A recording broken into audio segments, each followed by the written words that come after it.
where were we with when we ended last time? Was Jonathan and Spectro about to go confront Rosie, or what were they? What was happening there? Have plans. What time is it? The time's it now in the game? Yeah, like in game world. I think when we left off, it was like it was definitely after lunch, because I remember you guys had lunch, so probably like Okay. mid afternoon. What time does the bookstore close? I don't know. I'm trying to think. Probably like 4 or 5. I mean, it's the 50s. Things don't stay open that late. Yeah. Yeah, just in time Okay, that so nobody working could ever go. Okay, maybe it closes at like 6. Oh, it's open on the weekends. It would not be open on Sunday. No, not It would Sunday, not be but open on they're Sunday. definitely open on Saturday. So that's when all the working people go.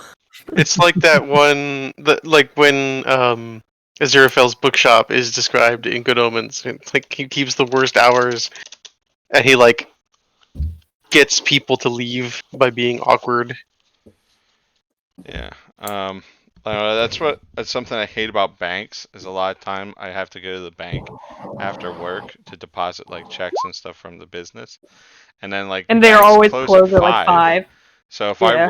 I run even a little bit late, I can't go to the bank, and then I get like I don't get yelled at, but my dad doesn't appreciate it. that's a thing that I love about, like, it seems to be like a Philadelphia thing. Like most places have at least 1 or 2 nights a week where they're open late. Like even my doctors and shit. Like my doctors, my dentist, I think my credit union. Like Especially in most Center places, City. most places will have a night where they're open till like 8 or 9 o'clock, which is really nice. Yeah. Even if they close, and like some places will do like a half day another day, which is whatever. But like as long as there's the option. But anyway, so so Jonathan and Dr. Spectro are gonna head back to Dr. Spectro's house real quick. I imagine we have time for a quick consult in the mystical library before the bookstore is closing. Absolutely. Okay, so we're gonna do that. We're gonna pop in, do some research on wards real quick, and then we're going to roll up in front of the library and we're gonna do some magic. So, Jonathan, do you mind helping me out? Well, sure. Do you want me to do it? Because I have a 3, or do you also have a 3?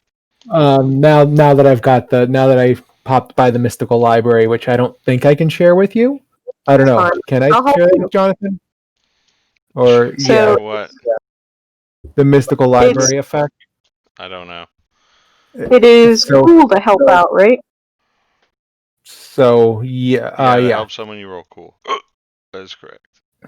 Excuse me. No. Jonathan is angry. Super unhelpful. Okay. But I will give you magic juice. Flavor. Ew. What does it taste like? So let's see. So that didn't help, but we'll do weird anyway. You get a +1 forward. All right, perfect. So And that is what are also you trying to convenient for another cast? reason. So I am going to cast. I'm going to confirm that she like. Is it obvious that she's inside the bookstore? Like, can I see that from the street?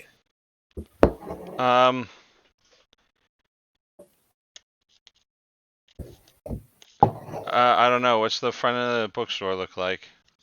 I mean, it's got like a window, but there's probably like lots of tables with books and stuff on it, and she's like the person that works there most days, So she's got to do everything. So most of the time she's probably sitting behind the register, but she also has to stock the shelf, all the bookshelves and clean and stuff. So she could also be wandering around. But there's big windows in front, so you can look in. I could probably look in and see her. Yeah. Okay. So do I see her in the bookstore? Is she in the bookstore? Yeah. Yeah, she's probably has her back to you because she's putting books on empty shelves with spaces and stuff. All right. She's working. So I'm just going to cast. I'm going to cast the spin across a barrier, and I'm going to do that in the bookstore's front door.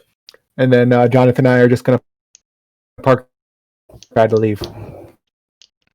So you're just making it so that Rosie can't. I can't leave. Yep. You do realize she also lives above the bookstore, so she can Yeah, that's go okay. upstairs. Wait, what? I don't know if Dr. What's Spectro that? knows do that. you not? She lives above the bookstore. Yeah, so when she goes home, she just she goes lives up above the stairs. bookstore. Yeah. Oh, you might be trapped for a little longer than you thought. No, I mean so she can't walk outside of the door, but she could retreat up to her home if you're just doing it on the building. Yeah, but you won't be able to leave the building. Right. I don't know. Does Dr. Spectro know that she lives above the bookstore? I mean, she wouldn't have flat out told him where she lives. No. Let me explain what I'm trying to do here. I'm just trying to do something that's powerful enough to get Rosie's attention. Yeah, it probably would.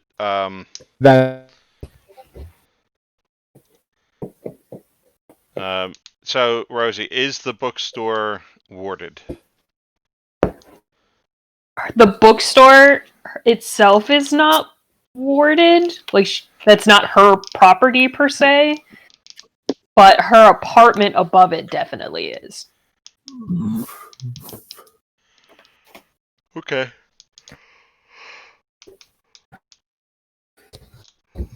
Sorry.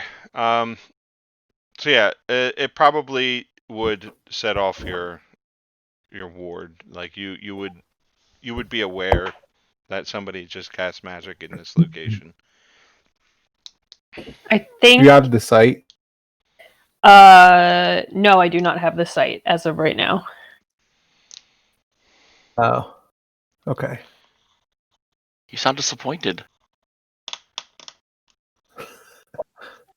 I have cast the bones. Well, Ray's making moves based on assumptions, but it's good though because Dr. Spectro doesn't know a lot about Rosie. No. So no, he he's actually would probably be stabbing in the dark. Probably really doesn't know anything about her except that she saw him burn some coyotes, and which he doesn't know about. He's not aware she saw that. So probably the only thing is that she was fucking with Jonathan. But you're right. He doesn't, and he's making assumptions about her. Yeah, I mean he knows that you're magic, that she's magic in some way, but we established that he's kind of scared of her because he doesn't know where it comes from.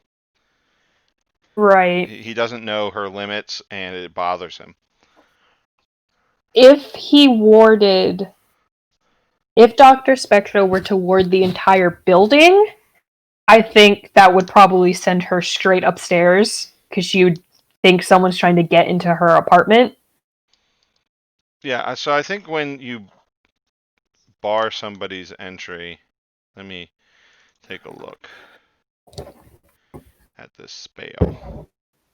Because, I mean, that's where all her components and creepy black magic shit is upstairs, so if she thought someone was trying to get in or something, she would probably, put up the close sign and, run right upstairs. Alright, so bar a place or portal to a specific... Okay, so you're barring a portal, which is the front door. Yeah.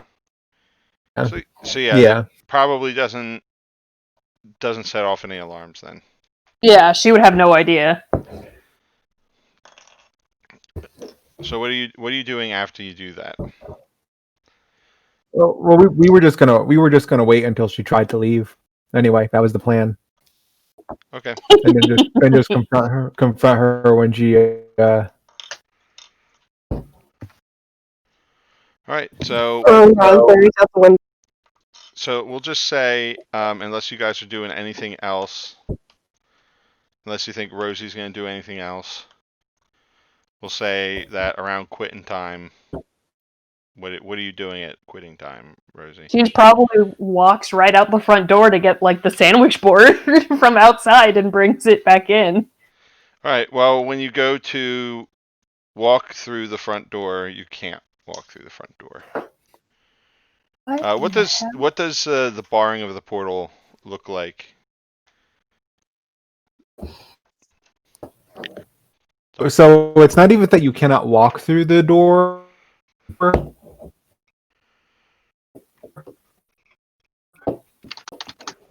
You cannot touch the door. Oh, I can't touch it. Contact with the doorknob.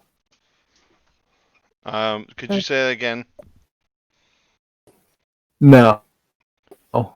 No, you can't even like touch the doorknob. Oh, okay. Like, So I think Yeah, you're breaking up pretty bad, Ray. I can't understand most of what you're saying. So from what it sounds like, Rosie can't even touch the door. Maybe it's really hot or some Sup? shit. Yeah. like she Am I having burns a her shitty hand or something. Yeah, we can't connection? understand most of what you're saying, Ray. Spicy door. Spicy door. Okay. I think Hold on, if I'm that's typing something in Discord. okay.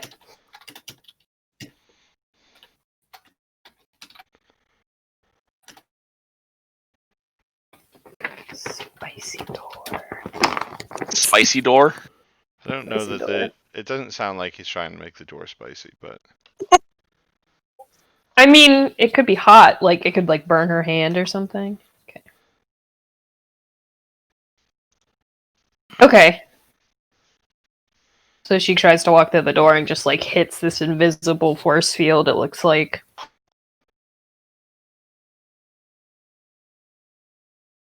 okay. Okay, yeah. So I think she would try to be closing up the store and walk straight into that force field and kind of stumble back a bit, like looking very confused. Yeah, like when you reach for the doorknob, your hand is stopped before it can reach it. Yeah. I think. Yeah, I think. Hello, test. Hey, I can hear you this Oh. time. All right, sorry. My Verizon is just or Comcast is just being so utterly awful with the internet connection. I just took my phone off the Wi-Fi and I'm just connecting through my phone. All right, so what I was trying to say, unless we've moved on from it, is imagine the portal, or excuse me, imagine like about a centimeter from making any sort of contact with the door, your So hand like there's just a force field. yeah, like there's a force field. Okay. Your hand just stops, so you can't even close your hand on the doorknob. Okay. I think once it kind of hits her, like, are Dr. Spectro and Jonathan parked? Like, could she look out the window and see their car? Oh yeah, and they're just looking at you. They're not being subtle. I think she would just kind of glare at them and go back behind the counter and pick up the telephone and immediately call Stack at the mechanic shop. So as soon as they see you glare at them, Dr. Spectro is going to get out of the car. I guess, Jonathan, are you coming with me? Hell yeah. So Dr. Spectro and Jonathan get out of the car and start heading towards the bookshop. All right. So you call Stack. Pick up. Hello. Stack! That's Creepo Spectro trapped me in the bookstore. What the? There's some kind of force field. I can't get outside the door. Now they're coming inside. I think they're pissed that I was spying on them. Well, probably. I'll be down there in a minute. Thanks. She very grumpily hangs up the phone. And then she just like rests her chin on her hand and waits behind the counter, like drumming her fingers on the counter, like. Alright. Dr. Spectro was going to after you for Jonathan to be first through the door. I'm gonna step through. Black can't remember hat what I and named. black leather overcoat. I can't remember what I said the name of the bookstore is, but she. But I think she would like put on like a polite smile and be like, "Welcome to so and so's bookstore. How can I help you this evening? I will let you know we are about to close." All right, and Dr. Spectro will come on in after Jonathan, and he'll make sure the door is closed, and he'll turn the physical lock. He's not going to put the spell back in place. And he'll turn the little sign from open to closed. I'm just imagining the least threatening looking man on the planet doing these very, like, threatening things. This is like the thing that the mob does when it comes to your shop. But it's like this tiny little fat man. Sunken in eyes and like super pallid skin. Massive jowls shaking as he moves. I think while he's doing this, she's like sitting behind the counter, and I think as she's sitting there, she will like reach up her skirt because that's where she keeps what is it called, her athenaeum or something, like there's that dagger, like athame, where she keeps it like strapped to her leg like all the time, and so she'll just slow like have her hand on it as they're approaching the counter. All right. Can I help you, gentlemen? Turn off the music. Okay. Jonathan approaches the counter, clears his throat, and he's. You might be used to messing with people who can't respond back to your wiles, but we're different. If I ever, for some fucking reason, think you're fucking with me or Dr. Spectro again, there will be hell to pay. I don't know what you're using to scry on us, I don't know where the fuck you got it, but I swear, you and this bookstore will burn to the ground if you do this again. That's not very nice. I don't know Neither is what in the world anybody, you're but talking yet about. there you are. Listen and listen well. Most of the time, practitioners who take such liberties with others, who are also of the arts, do not get a warning. Most of the time, it is simply a killing offense. If you scry on either of us, or operate any magics against either of us, ever again, the message will not take the form of a small force field, but the consequences will be hellish. Come, Jonathan! And Dr. Spectro's going to turn around and leave. I'm gonna tip my hat low so she can't see my eyes and turn around and walk away. Like as you're walking out, Stack shows up. Out of the way.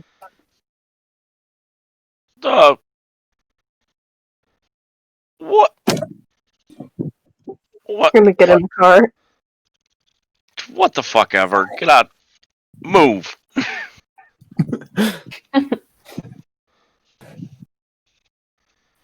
So I think Jonathan and Dr. Spectro are just going to bolt past them and go back to the car. Just Stack just stops and watches them go. Like, it'd be really funny if Stack fucking like blew up their tire on their car. Don't tempt me, because now I want to do it. That's too subtle. The gang burns down the town. Could I try to like use magic to somehow pop his tire?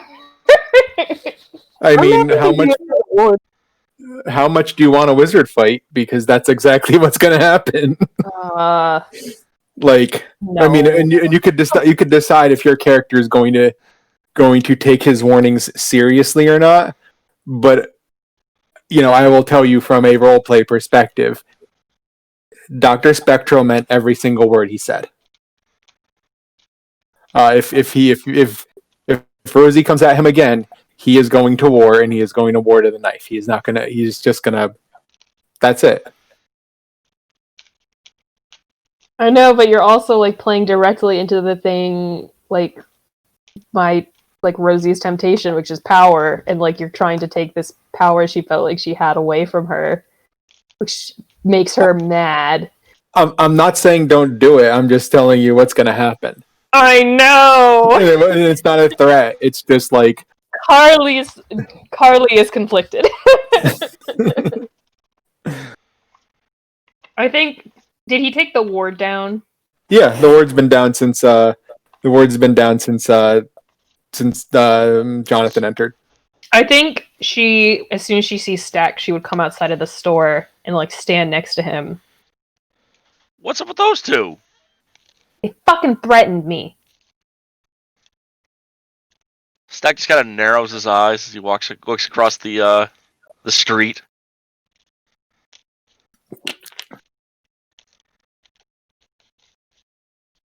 All right.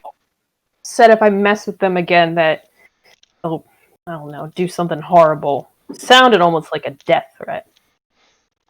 Wait. What were you doing? All I was doing was doing my job. I got a letter from Betty. She asked me to keep an eye on Jonathan, so I, was watching him.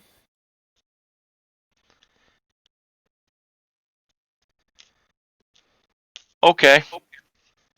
We'll deal with this one way or the other. For now, let's just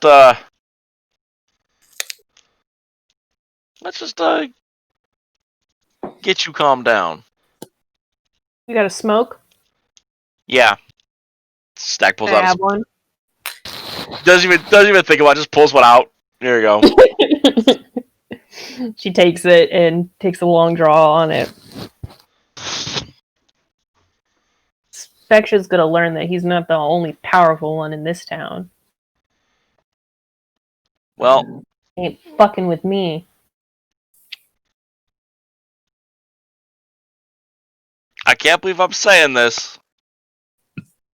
Of all people, we gotta be smart. I know. I'm just pissed. I know you are. Look, babe, it's gonna be okay. I just keep imagining Dr. Spectro fucking locking the door and turning the sign closed. I know.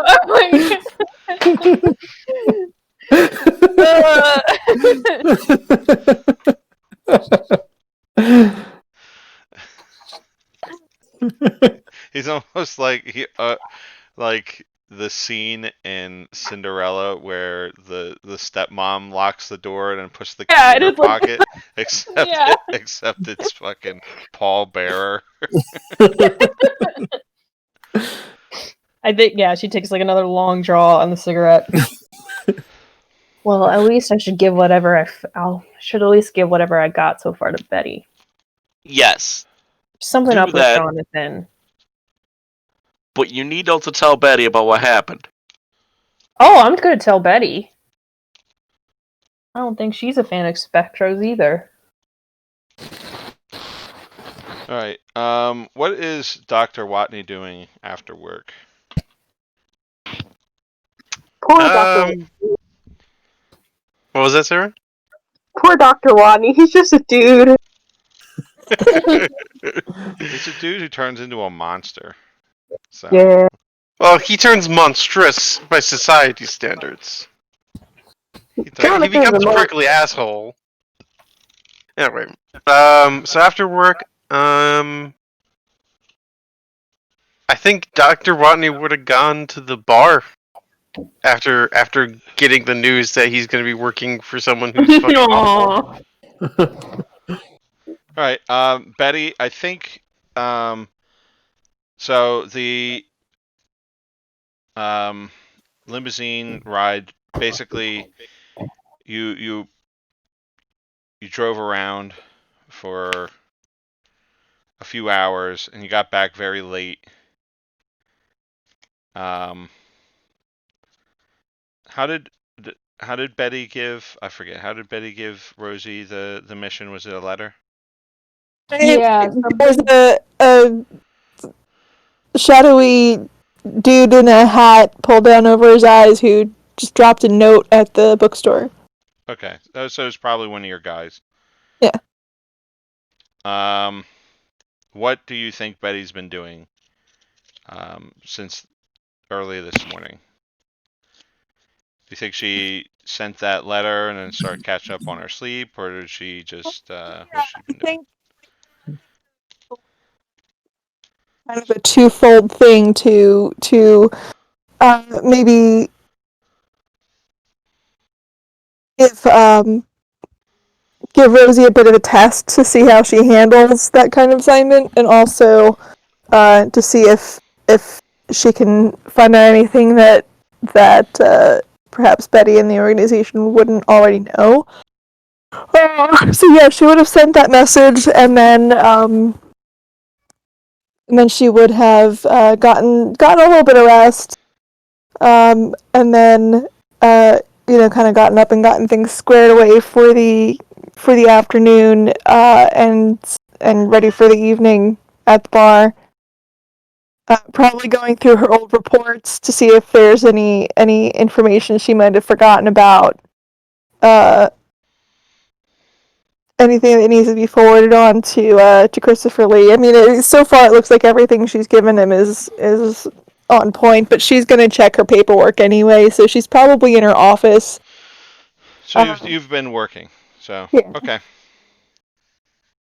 All right. Doc Watney, you arrive at the retreat. I think he's gonna sort of shuffle over to the bar, and he's gonna take a look around the bar to see if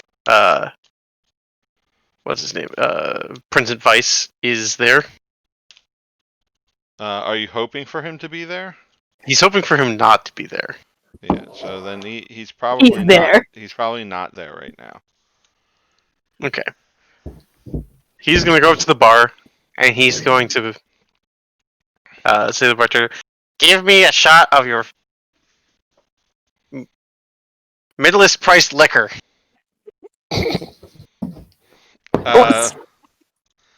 What's the bartender's name again? Clive? Clive takes a couple minutes, and you can see he's like trying to figure out exactly which one's the middle, because that's what you asked. And he's like doing like one of these, and he's he's counting his fingers, and he goes, "Okay," and then like he gets some brandy and pours you a shot of brandy. He's like, "This is the most millest price right now." He goes, "This is a weird request, but here you go." Well, I didn't want rock gut, but I can't afford to get drunk off the good stuff. Most people just ask for a drink they like. But I don't have a preference really. I don't really taste it.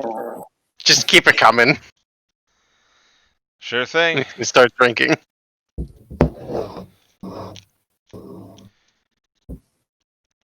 All right, Betty, do you think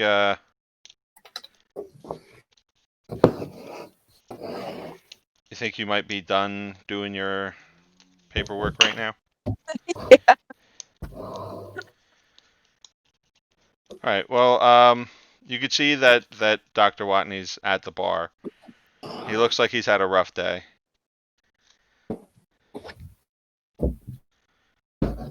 Dr. Watney, what an unexpected pleasure. I figured you would be burning the midnight oil on your new project. Betty, hey. I mean, not if that fucking, that fucking guy is in charge of it. I don't want fucking anything to do with that asshole. Are things not working out with you and Dr. Spectro? Oh, Spectro's fine. And he's gonna take another look around the bar. He's still Price. Vice. Did we ever actually clarify? Is it Vincent Vice or Vincent Price?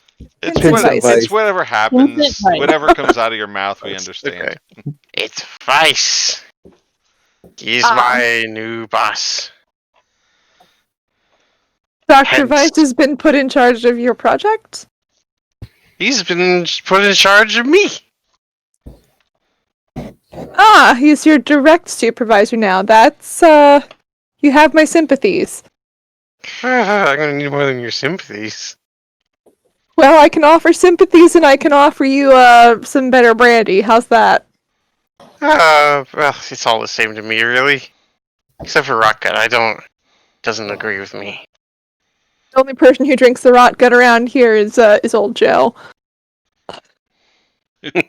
Who's not here right now? Who is not here right Did Rosie got some of Joe's hair, right? Oh yeah. Yeah, that's right. Okay. She has a collection.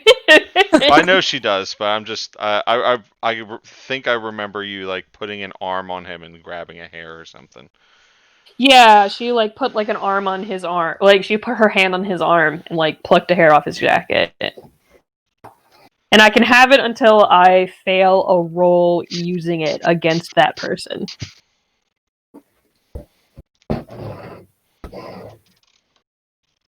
Okay, yeah. Sorry, I didn't mean to interrupt. I just you brought up Yeah, Spoon-Eyed Joe, so. Perpy interruption.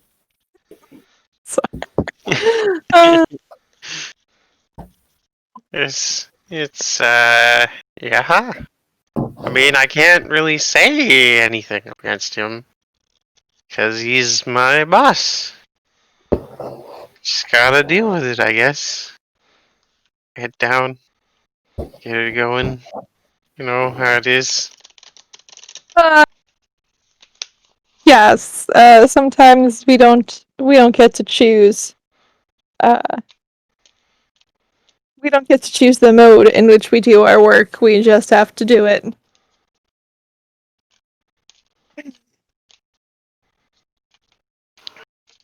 Well, don't worry, Dr. Watney. This too shall pass. I hope so. So, are Stack and Rosie heading to the bar now? Yep. All right. So I think you guys show up. Probably a few, like Dr. Watney's probably a few cups deeper at this point when you guys walk in.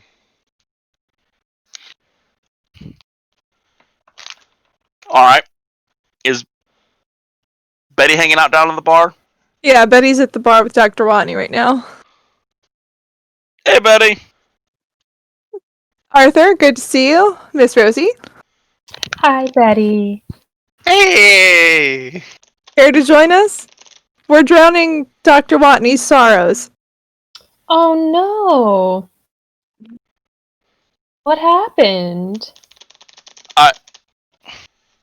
Wait. Is he drunk? I'm as sober as a church mouse. Got it. Church mouse. Oh, this is great! Who got into the sacramental wine? Can I like Fantastic. I think Rosie fishes out the piece of paper from her bag and hands it to Betty. what you were asking for. Ah, already. Thank you. She'll also surreptitiously take a look at the paper. I had figured out that Jonathan was undead, but not exactly what kind, correct? I Yeah. believe that was what, yeah. So what's on the paper? Like, detailing that Jonathan is definitely an undead, and noting some of the strange habits that I had seen him doing, like the cloth eating and... He's the one who shut off your spell. Yeah.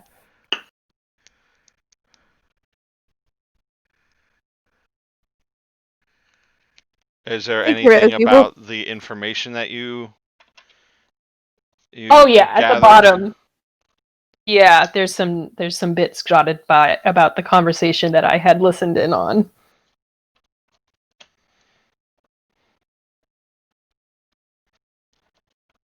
my memory. What was? Which parts did Rosie hear? So Rosie heard about Prince and Vice getting the promotion. Mm-hmm. And then probably heard a little bit about the device, if I remember correctly. Yes, I did hear a little bit about the device. Nothing too in detail, but like maybe some just basic information about it that they were just kind of discussing casually. Discussing, that's a word. Discussing. Totally a word. Did Rosie, I don't remember, did Rosie see Dr. Vice catch Dr. Spectro? I think so. I don't remember. I don't think she did. I don't think she did. No, because I was just watching Jonathan. She might know that Dr. Vice. Dr. Vice, yeah. She might know that Dr. Vice went to meet with Dr. Spectro, but she probably didn't know what the subject was about. Yeah. So there's like a little note jotted down that she knows that they've been meeting a lot.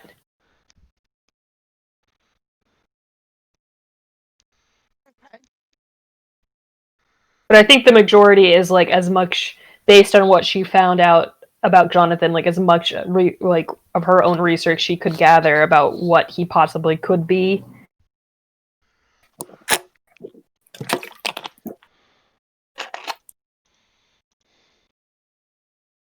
We'll have a talk about this in shortly, and just kind of give a nod towards Dr. Watney and just kind of indicating that like we're in mixed company. Of course, yes. I have actually have a rather serious matter I'd love to discuss with you later as well. Yeah, you two should probably talk that out. However, me and Wanda gonna have a drink. Hey, Miss Rosie, did I ever tell you you look pretty? Oh, thank you. Now you just made my day. Well, If you gentlemen will excuse us, then I have some. I'd like to have a chat with Miss Rosie. Oh, okay. So, I'll be back. Betty's gonna get up and then... beautiful maiden. All I gotta do is for him.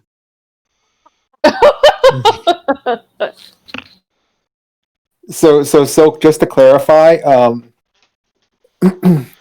you would know that if she tells the truth about how Dr. Spectro reacted, like you would know that that's really not like that's a behavior that's normal in certain circles of magic users, but they're the unsavory circles of magic users. Like that's not like polite wizards don't do that shit. Right. I just wanted to clarify what your background knowledge would probably be. Yeah. Okay. Again, that's if Rosie tells the truth.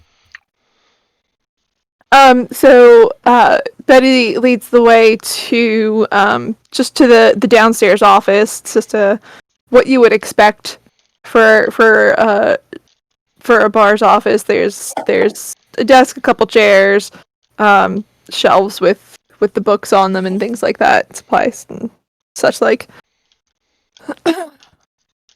It's not as fancy as the upstairs, but it's nearby. Right. Please have a seat. Thank you. So, what was it that you wanted to talk about? Well, it looks like if you need me to get any more information on Spectro and Jonathan, it's probably going to be hard to do. You ran into some trouble? Somehow Jonathan caught me. I see. So I you just were. want to clarify. You fucking gave yourself away and called Jonathan. I know. Okay. I didn't know if you remembered that or not. No, but Jonathan did catch her scrying on him.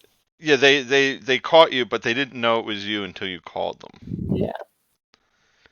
So I didn't know if you were going to omit that lie or if you had just forgotten that was the detail. So. Well, I see.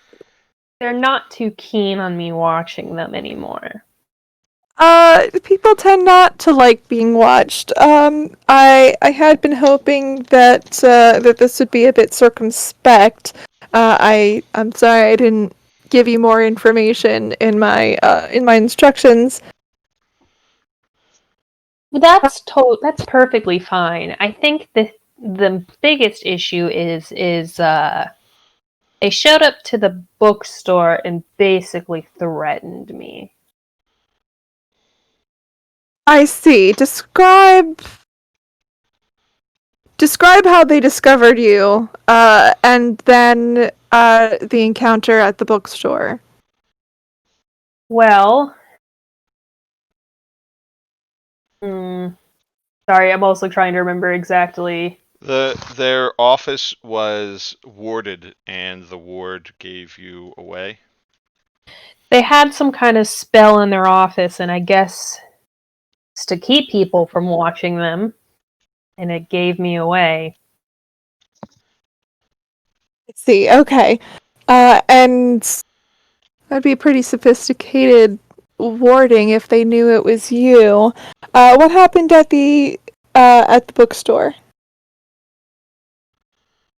Well, first while I was in the bookstore, they cast some kind of spell on the door so I couldn't leave. And then once they came inside, they basically...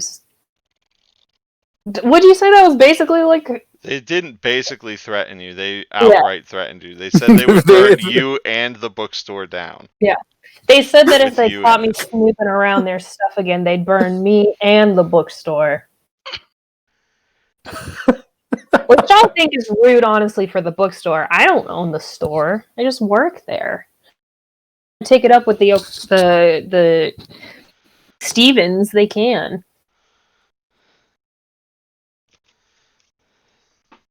I see. Well, it's not unheard of for such strong means of. Sorry, I'm just. Betty's just eating Chex Mix. Betty's hungry. Yo, it's dinner time. You know, girls gotta eat.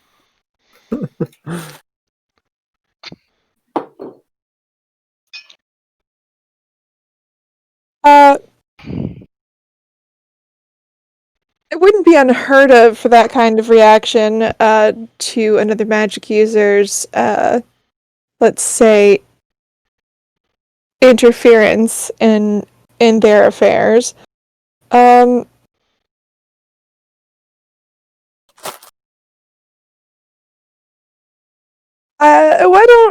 don't you leave the monitoring to me for now, and give them some space. I'll see if we can't smooth this over. In the meantime, you might try to be a little bit more careful of wardings in your future scrying. I mean, I'm still learning all this shit, you know? I Just trying to understand. do a job. It's understandable. Often when a magic user encounters such a ward, it's taken as it's taken as a signpost, as it were. Uh, the person on whom you're attempting to scry has taken steps, and if you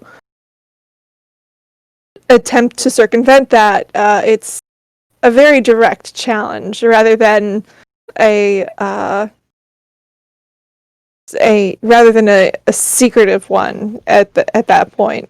Do you understand what I'm saying? Wait, so there's like etiquette for this stuff? Oh, there's etiquette for everything, darling.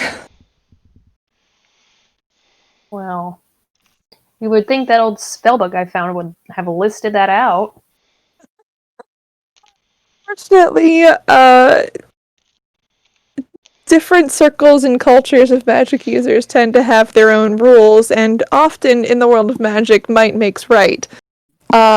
If you're not the strongest person in the room, you tiptoe around each other, just in case your opponent is. But that seems rather, I don't know, it seems to take the fun out of it. Some magic users think that that's precisely what adds to the fun. This is an allegory for the Cold War. I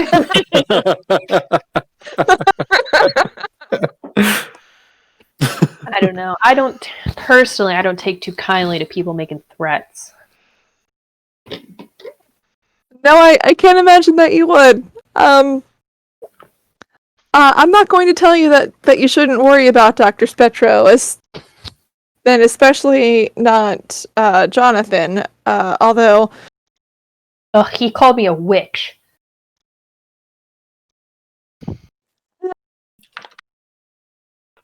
that sounds a bit on brand.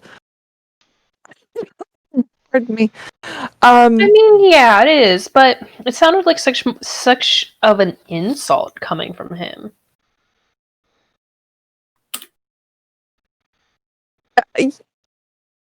Yes, I believe typically the term is intended to be derogatory.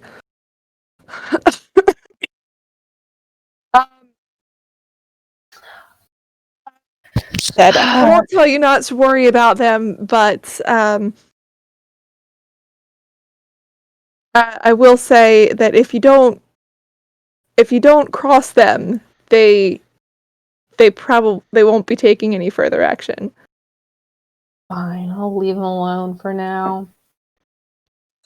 We may still have to work with them on occasion, so I'd like to keep relations, let's say, tenable, as it were. Of course, Petty. I'll listen to you. Excellent. Now let's rescue Arthur from Dr. Watney. All right. So what does that look like? During that conversation, what are Dr. Watney and Stack up to? Stack is buying Watney drinks. After after a couple of minutes, he's gonna look Stack in the face and be like, I've got a brine to pick with you. Brian, eh? Brine. Okay, let's Bone. play it on me. Did you say let's bone? No, just bone. It sounded like he said let's go. I was gonna say because I think that's Jonathan's ship right there.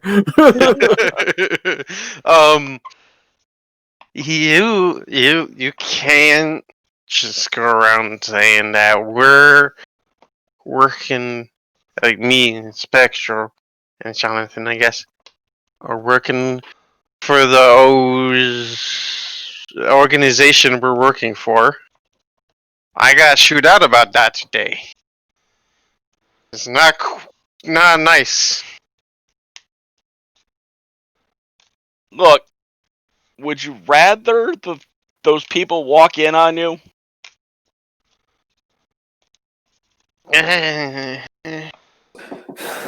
Yes. Better them than my boss.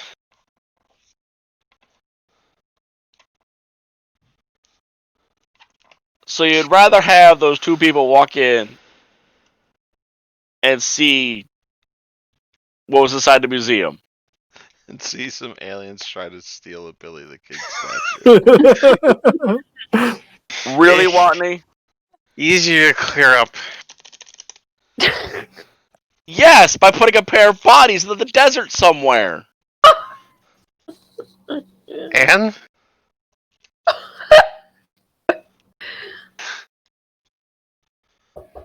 anyway, What is wrong with you, Watney? Anyway. It's just yokels. No, but I can if you want me to. No, I was gonna do it. I was just gonna make sure I did double. No. What is- No. I haven't done Charlie. it yet.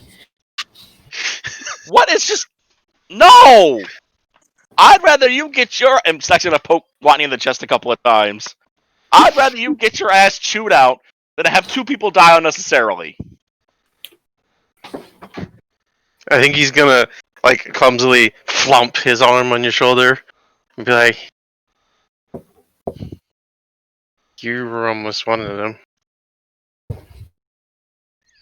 He's gonna poke you in the chest and then very slowly start to fall off his stool. Stack will catch him. He doesn't want to see the nerd hurt himself. Look, I did what I had to do to try and stop you from dying.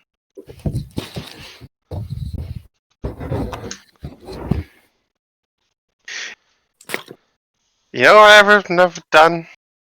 What? Get into a bar fight. You want to get into a bar fight? Right now, you and me? I didn't say you. Well, you and me against someone else.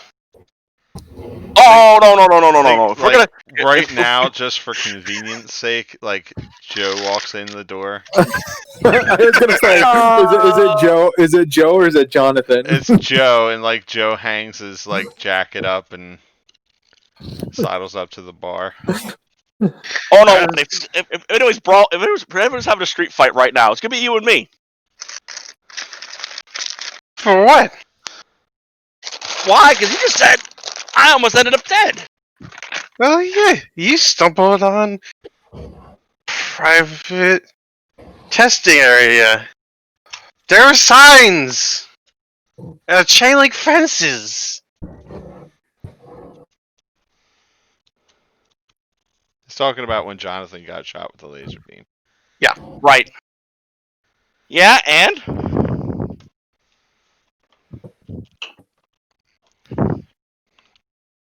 look, I owe you for that one. Yeah, I lied in my paperwork. Jonathan doesn't care. I lied in my paperwork. You're only alive because of me. Uh-huh. Then let me buy you another drink. That's exactly what I was gonna say. Stack buys the cheapest rock gut tequila the bar has on hand.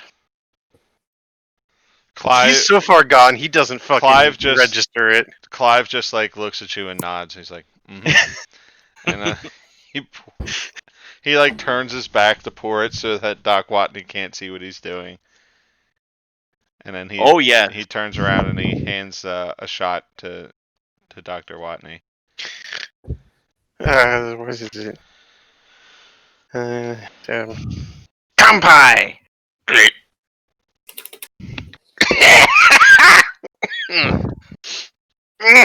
Good stuff. Burns real good going down.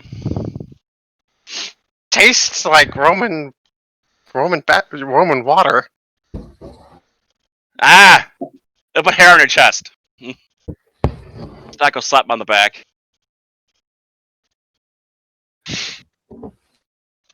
Anything else you gotta get off your chest? He's gonna start like mumbling under his breath and like counting on his fingers. What was that? Like, was that in real life? You were asking what was that? Yeah. No, that he's- was Okay. exactly going. What was that, Watney? Hold on. He's gonna keep counting. No, that's it. All right. You know, you're not so bad for being a nerd. You're not so bad for being a yokel. I don't take offense to that. Did you What? say you don't? You're not going to take offense to that, or Yes. you are? Okay. I'm not gonna take offense to that. Where is Betty and Rosie? Yeah, I was about to say. I think that's probably a good point for them to come back in. Well, let's see what Jonathan and Spectro are doing. I don't know what Jonathan had in mind, but I'm just waiting to come in at a dramatically appropriate moment, to be honest. So you could say we were out getting hamburgers, and we were gonna head to the retreat because or the resort or whatever the fuck it's called, because Dr. Spectro wanted to, since Betty brought Rosie into this, Dr. Spectro wants to go remind Betty that she needs to tell Rosie about the way things are done in the wizard community. All right. Jonathan's wearing his nicest hat. So I think when Stack says where are Betty and Rosie, that's when Dr. Spectro and Jonathan walk in. The door swings open. And Jonathan stands in the doorway and holds the door open for Dr. Spectro. You hear the faint sound of a church bell.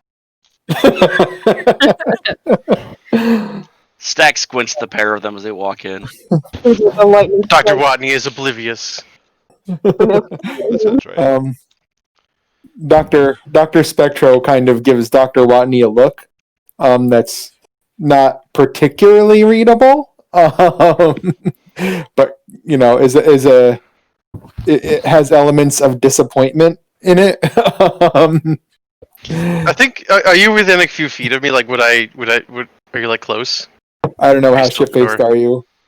I figure I'm shit-faced enough where if you're not within like 5 feet of me, I'm not gonna pay it. Like, I'm not even gonna. no, notice you I there. don't think I'm in within 5 feet of you. Okay. And then Dr. Spectro's gonna head right to Clive and just, excuse me, I wish to speak with Betsy.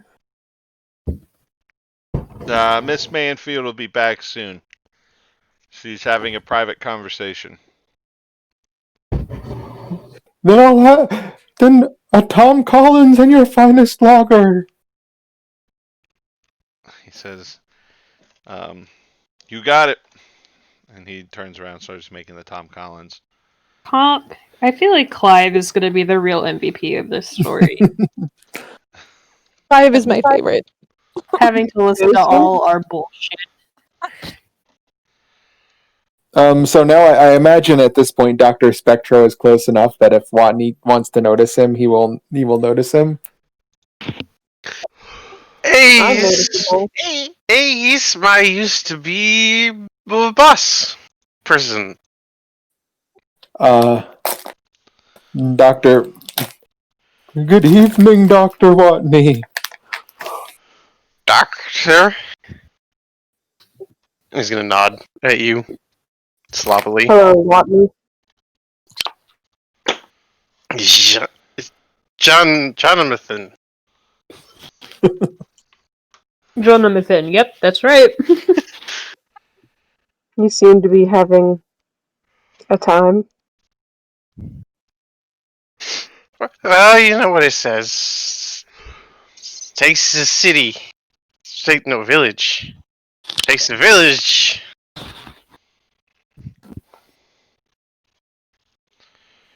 I'll let you think on that one. And then Betty and Rosie walk back in. I look up the staircase. No, we're not in the we're in the back. We were not upstairs. I look at the back door. Ah, Dr. Spectro, Jonathan. Good evening, Miss Manfield. Good evening, Rosie. Feeling I know what you're here about. Oh, I can't imagine you don't. Shall we adjourn to a more private location? Certainly. You need me to come along, Spectro? I think it's best that you do not. Alright. Then I will drink my lager like a good little ghoul. Like a good little. I'm gonna go to my own private location. If you know what I mean. And he's gonna wander off. Bye. No. Oh, okay. I was gonna be like, no, we don't know. Yeah, we do. He's like 8 or 9 shots in at this point. He's gotta pee. Thank you for letting me in because I genuinely didn't know.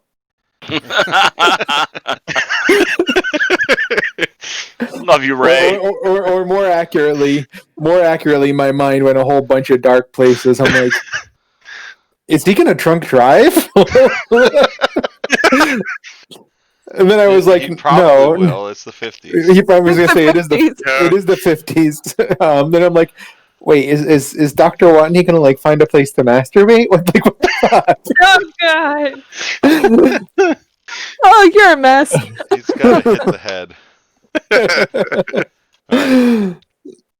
Are you you're not having Rosie go with you, right? No. No. Okay. So I think she will. Yes. Did I just Google cocktails popular in the 50s? Yes, I did. Boxcar. She'll sidle up next to Stack and order a gin and sin, which is apparently a very popular drink with the ladies. Yeah, I need to know what's in that. What's in a gin and sin? It is gin, orange juice, grenadine, lemon, and cranberries for garnish. Ooh, that's tart. Hmm. I drink it. That sounds I pretty drink good, that. actually. I'd switch out the gin for vodka personally, but that sounds pretty good. It looks really pretty. That's because you have no soul. It's pink, so Well, it was either going to be that or a I don't sidecar. like the botanical taste. He is like of East European descent, so vodka's in his blood. But yes, she'll So, sidle up to the bar. Betty will indicate for Dr. Spectro to come along with her, if you will. Is Miss Rosie not coming with us? Not this time. And Dr. Spectro just kind of gives a head nod and then just heads on in. So we will go right back to the office where Betty just came from with Rosie. I feel like Betty's like the principal, and she's like mitigating a playground fight. I just thought the exact same thing. It kind of is, you know, like Now, why did you pull little Susan's hair? That's not nice. Except this is like, why did you invoke a 5,000-year-old curse? It's not nice to raise the newly deceased. Do that here, you know. You don't get any recess for the rest of the week. valuable books in that bookstore, which might be useful to us both in future.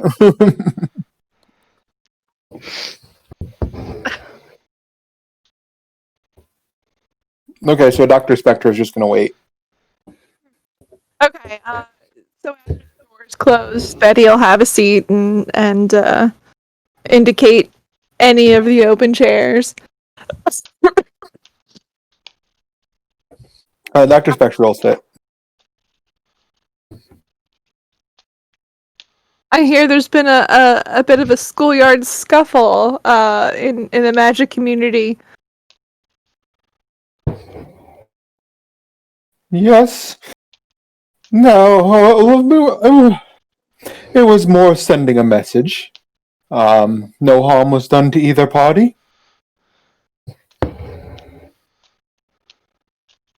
That's what I hear. Unfortunately, Rosie is a little bit green about society. I understand. Hence my soft hand. Ew.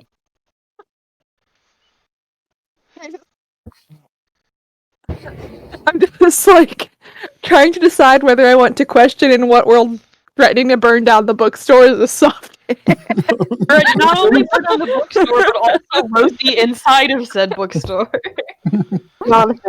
Jonathan's world, this is okay. If you, for example, had seen someone from an agency that you did not know if it was an ally or an enemy, spying through your personal files in your home, would you respond without violence? Wait, I wasn't spying at home. I was spying at the office. It's okay, because, we're over here in private. Yeah, Rosie's not here, so. I know. Spectro, I think you know me better than that. I would certainly have someone else respond with violence for me. And you know that option is available to me too. Of course, you don't go very far without your muscle. Why would I? I don't see why you would.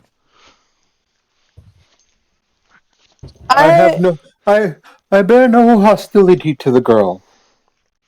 As long as she stays out of my business, unless we need to work together, there is room enough for both of us. We are not petty sorcerers in some European backwater.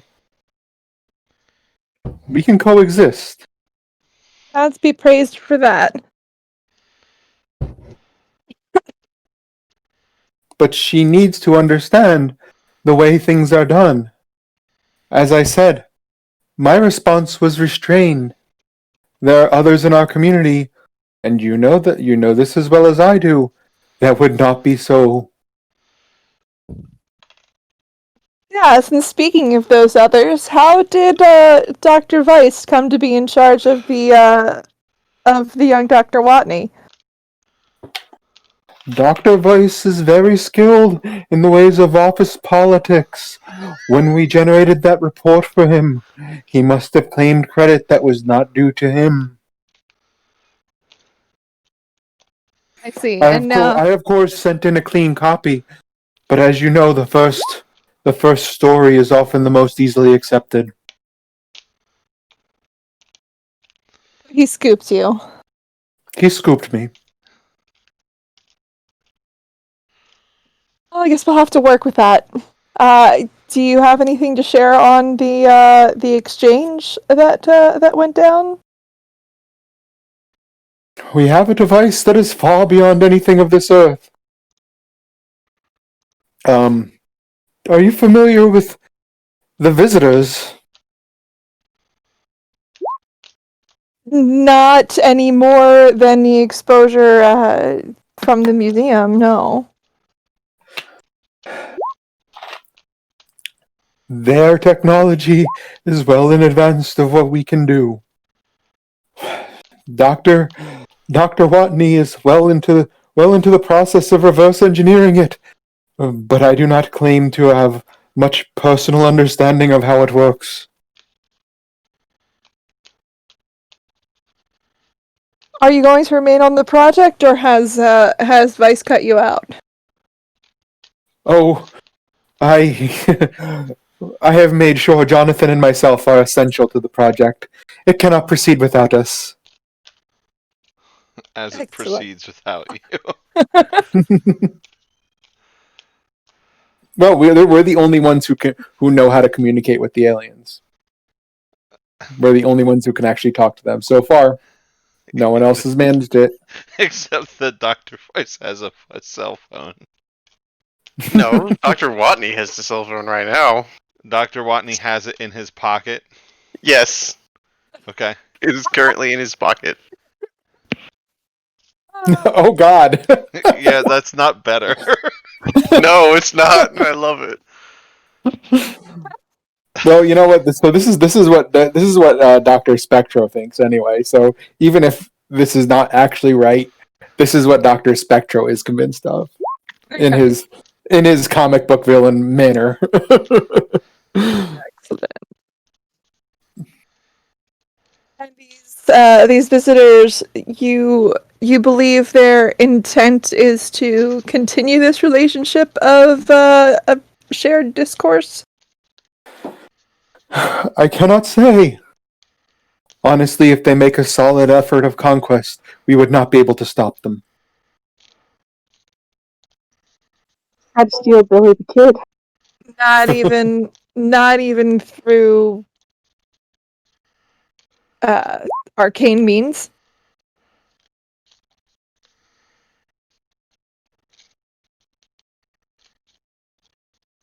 Are their capabilities simply technologically advanced, or are they also more powerful in the arcane sense? Thus far, I have only seen evidence of technological superiority.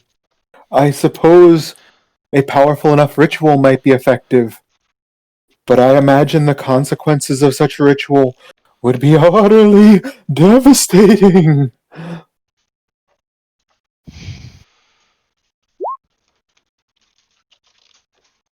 I'll make sure my superiors are aware then, and we'll obtain the reports through the usual channels. Thanks, Doc. These are dangerous times, Betty. We must all be very cautious.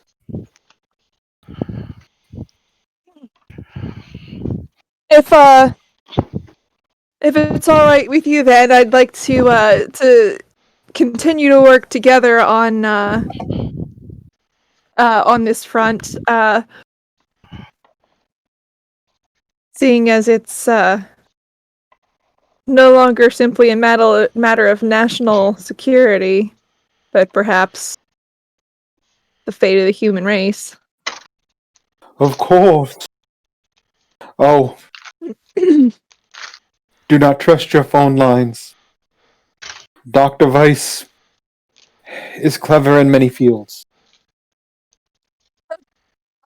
Telling me that Dr. Weiss has managed to bug your office?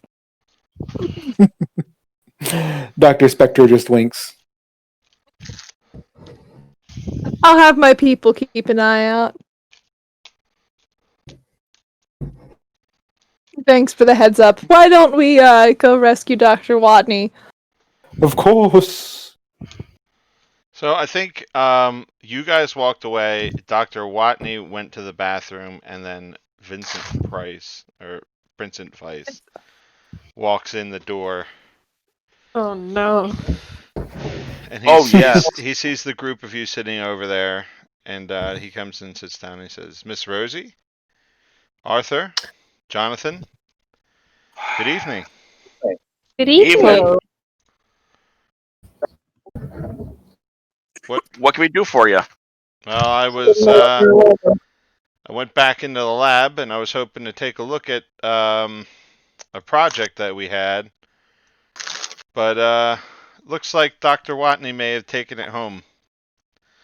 So he wasn't there, so I figured he was here. He did just go to the restroom. I'm assuming he'll be back shortly. Oh, very good. I'll be right back. And he gets up. No! He walks into the bathroom. I'm gonna have him. Oh no! I'm It's so like sorry. I Dr. didn't realize he was gonna like beat you up in the bathroom. Is Dr. Watney standing like at a urinal? I think he tried and then thought better of it and then went and sat on a toilet. All right. So then, somebody walks in the room. You can hear like the loud click of their wingtips, and he starts walking around, and then he knocks on your stall door and says, "Dick, is that you?" It's occupied. Yes. You have something that I need. Where is it? Dr. Price, are you coming on to me?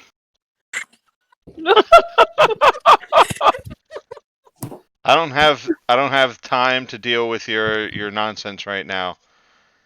Do you have it or not?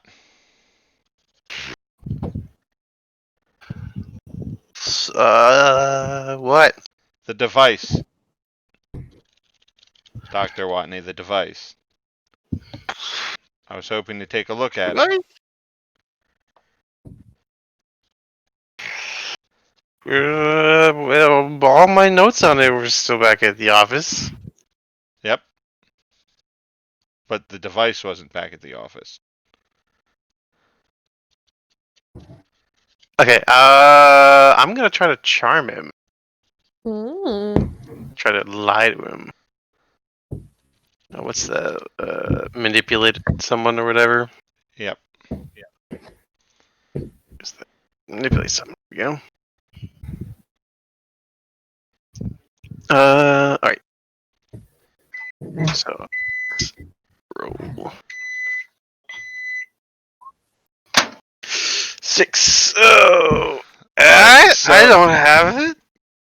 You say I don't have it, and then it starts to ring in your pocket. What's the alien's Oh my God. ringtone?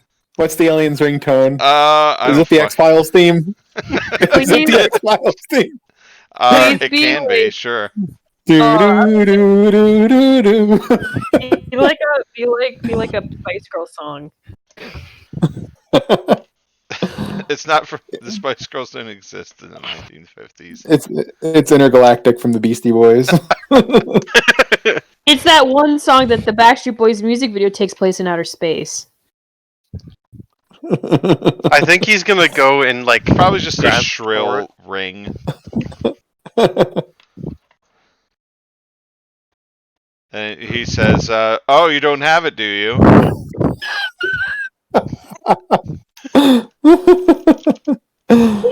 What is that? That's the device. That's the sound it makes when you get a communication. How do you know that? Because I studied it all night last night.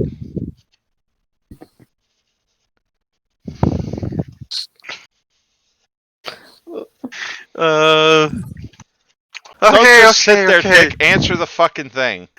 He's gonna, like, take it out and he's gonna, like, fumble around with it and I guess, like, eventually do Oh, the right please don't. thing. Don't drop it in the toilet. Nah. Well, unless you want me to act under pressure to try to figure out how to use Oh, it. please. No, you don't have to roll act under pressure to answer Okay. a phone. Ahoy!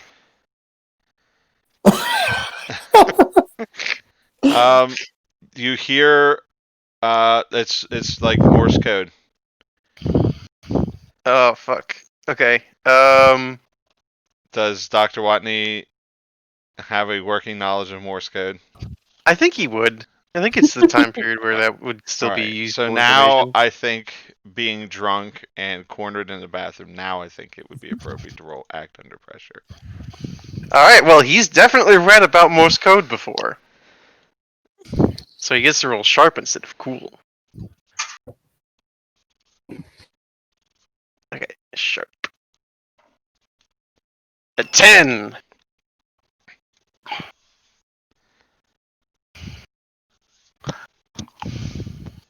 All right. So you listen for a while, and the message says, "Require female. We'll meet at same location. Late. Did you say acquire or require? Require." Fuck. All right.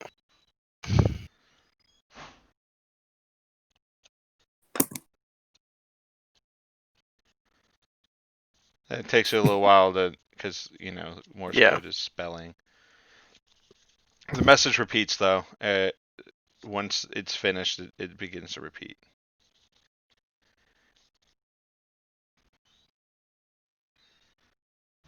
He's gonna. Yeah, he's gonna remember that. He's not gonna say it. Yeah. Well, Dr. Weiss says, "What does it say, Dick? What are they saying?" It said midnight. Midnight what? Same place. That's the give me the device. Okay. I think he's gonna try to try to slot it through the the door. Like under the door. Like through. Would the stall have enough gap where he could slot it through the side? I don't know, Oh, maybe. it's a classy establishment. There are no gaps in the doors. Okay, so he's gonna like put it gingerly on the floor and then like push it back. All right. So then he picks it up and then he just walks out.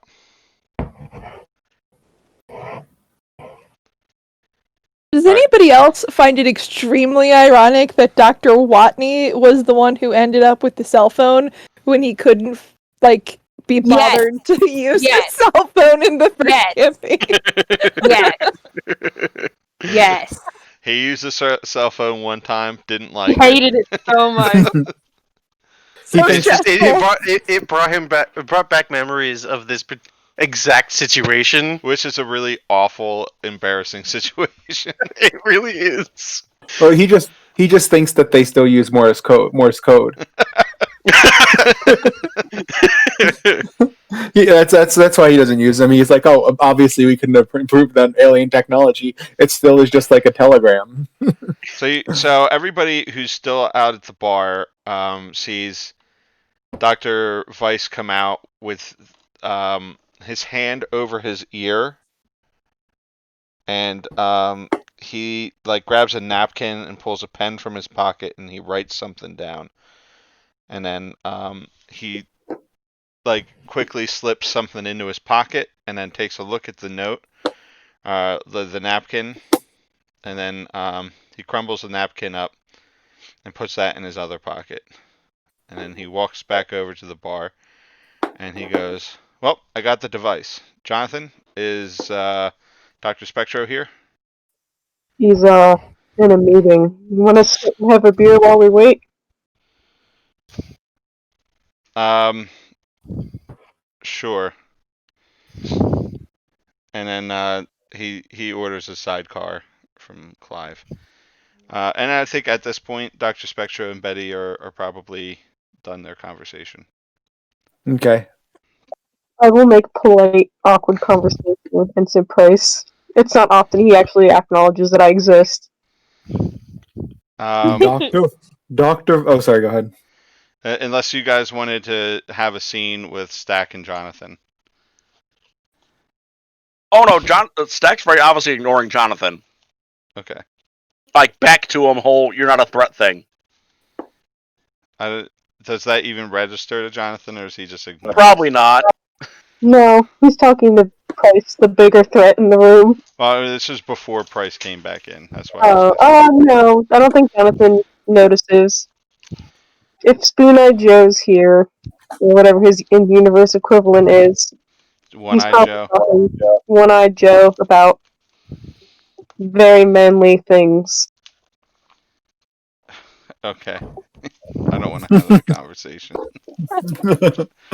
All right. So, Dr. Spectro, what were you about to? Dr. Weiss, what gives us the pleasure this evening? Oh well, I went into the lab looking for the device, and it wasn't there.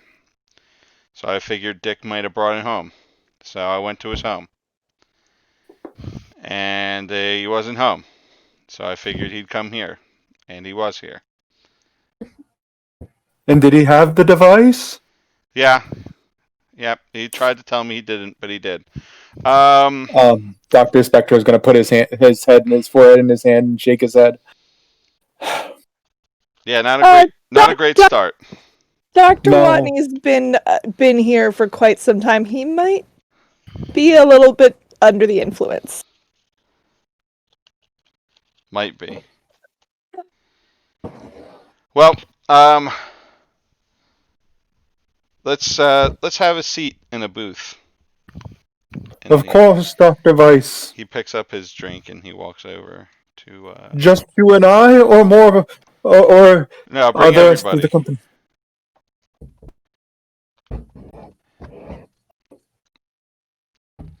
Do we know that's also us or no? Betty's gonna nod to you guys, yeah.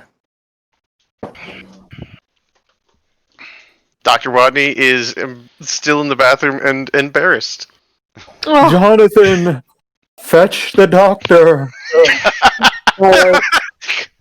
Do try. This is getting even worse. This memory's getting even worse. I'm gonna head into the bathroom. Do try not to traumatize him. Hits the wall with like a boom. Watney, are you dead? Yes. That's the only way I can explain it.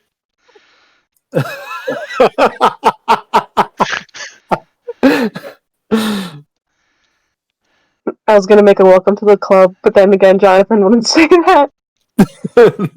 Well, we need you. Get out here. I'll be along in a minute. I'll give you 2 minutes before I open that door. So you're gonna awkwardly stand in the bathroom waiting?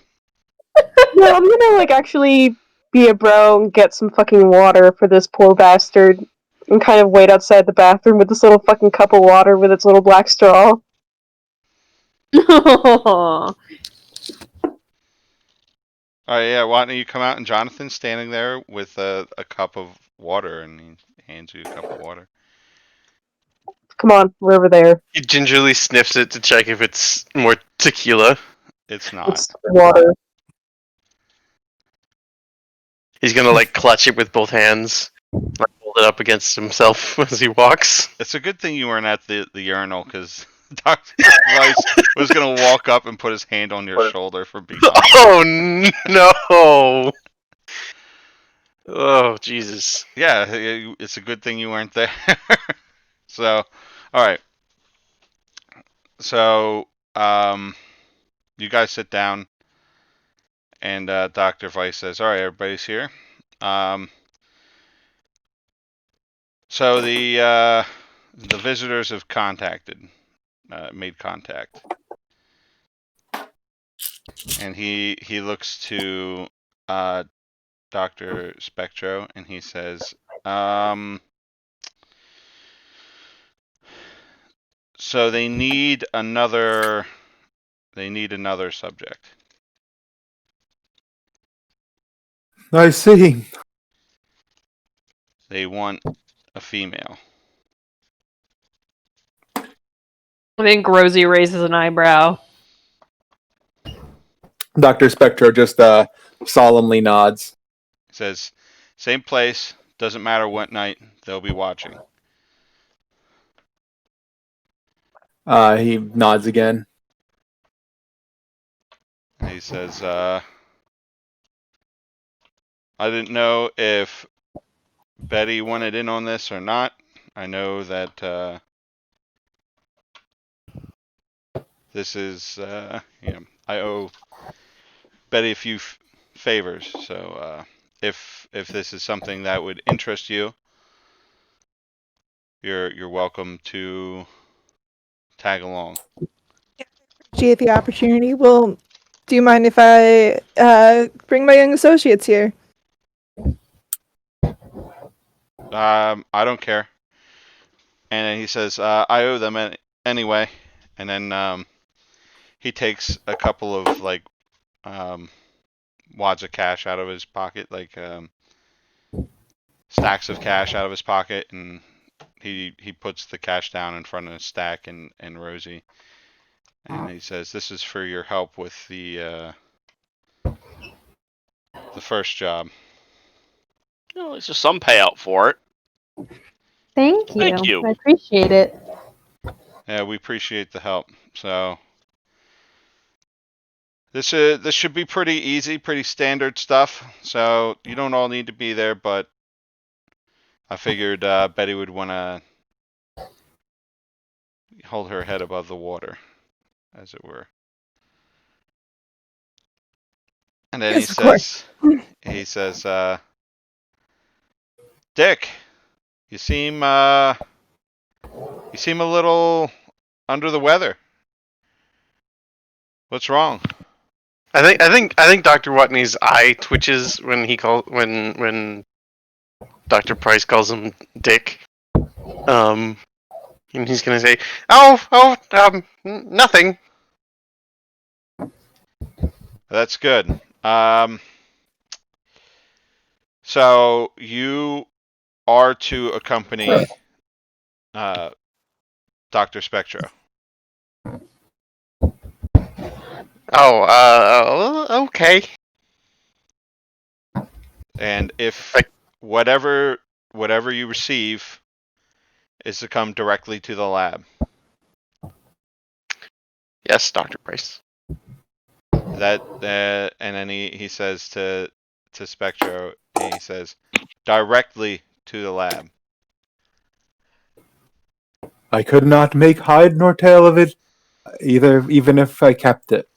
I have no use for these things. Directly to the lab. Says, thank you. Jonathan, nice hat. And then he stands up and he says, I've got to go study this. And he flashes the object. And he slips it back into his pocket. And then he leaves the booth. Jonathan actually kind of smiles to himself and like touches the hat, like it is a nice fucking hat. You can notice it. As once Dr. Price is gone, Dr. Botany's gonna rumble, Dr. Price, more like Dr. Christ, this guy's a jerk.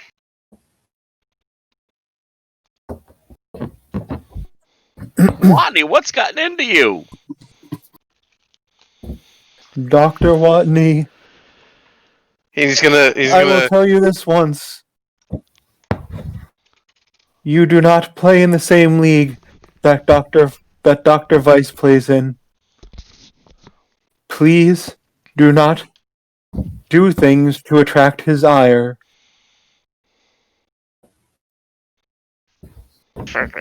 Seems everything I do right. That is. Oh, Dr. Watney, just come take a seat. Come relax a bit. He's going to gingerly sit. How about I get Clive to bring you a coffee? As black as you can make it. Of course. And he's Need gonna a smoke? glower over his water. What was that? I think Rosie offers her cigarette. Oh no, I can't smoke. It hurts me. I was going to say, like, he's afraid of the cancer because it'd be funny. But in the 50s, Because 1950s. they didn't know there was. Yeah, they didn't know. Yeah. Yeah, they actually Asthma was thought like smoking was good for you. Asthma was like kinda on their radar. Like they would probably at least know what it was. Oh, I don't make it much of a habit. Just, when I have a bad day. Yeah, being too close to cigarette smoke often makes my day bad, but not as bad as that. I think, yeah, she would put out the cigarette to make him feel better.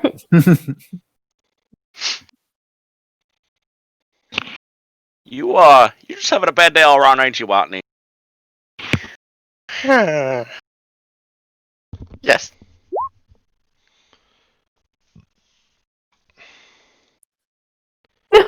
Sorry, I just saw what Sarah wrote.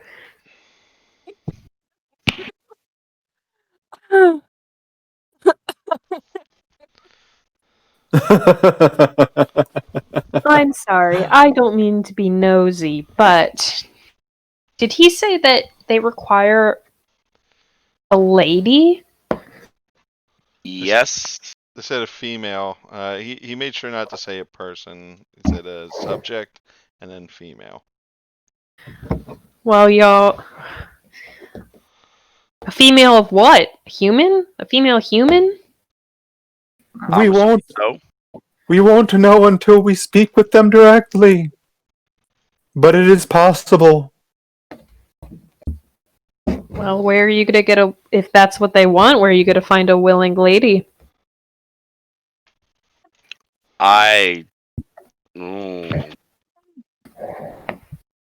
Dr. Watney is dead silent, glowering over his, I guess, coffee now. I mean, Do you know how many people were captured at the end of the war? Do you think all of them have been repatriated? so a prisoner. Not just a prisoner, but a prisoner of the most irredeemably evil sort. Nazis. Close second. Communist? Communists are a close second. It'll be taken care of. I don't like this one bit. You don't have to like it. That's fine. Miss Cunningham, if it is not impolite to the rest of the company, I would like to have a word with you. Of course. There's so many sidebars in this Yeah, sorry. episode. Real quick, why don't we take a 5-minute break? Because we Sounds haven't good. taken one yet. So Sure. Bio break. 9:35. That sounds great. I am loving this session so far. This is a really fun session. This has been the best session ever, I think. And kudos to Sarah for cutting an awesome Undertaker promo. That was spot on. Like inflection, pacing, everything. I don't know what I was gonna say. I forget. Oh, I had to Google. Was football popular in the 50s? Apparently, yes, it was very popular. I think they I were feel still like- using leather helmets at that point. They were I still feel using leather helmets at that point. If you are a ancient Germanic man and you come up to the modern era, football is probably going to be something you like. I was gonna say you'd probably be really into boxing. Yeah. Ironically. Rugby. You wouldn't be. I don't think you'd be exposed to it in the U.S. Hockey. Jonathan's very sportly. We don't talk about this aspect of him. Oh wait, 1950s is when the around the time when they made the rules change to football just to prevent head injury. Jonathan is vehemently opposed to that rule change. Well, because they used to do the flying V, where they're just line one team up in a big fucking V formation and just run at the other side. So, like, a good tag charge. I was saying like a Schweinsteiger. Right, but it would result in all kinds of injuries. Yeah. There's also, I think, the year before, in like the late 40s, they introduced the forward pass. Yep, it used to be laterals only. Laterals are back, behind, backwards. Yeah, like rugby. Then they introduced the forward pass to help prevent, the flying V from happening.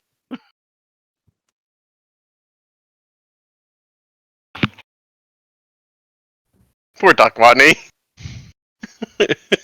This is a very bad day for him. It's a great day for him. What are you talking about? He got really drunk. It's a great day for me. I've been having a lot of fun playing him.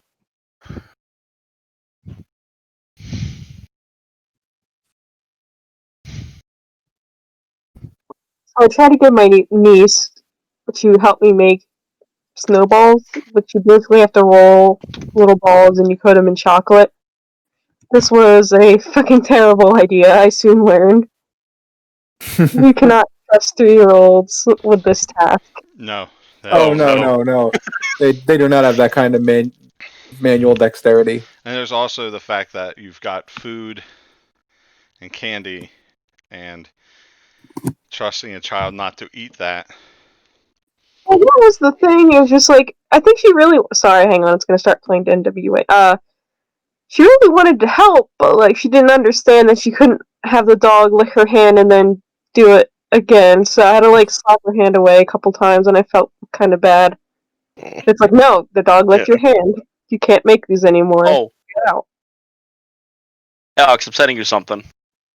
Boy, you'll appreciate this, I think.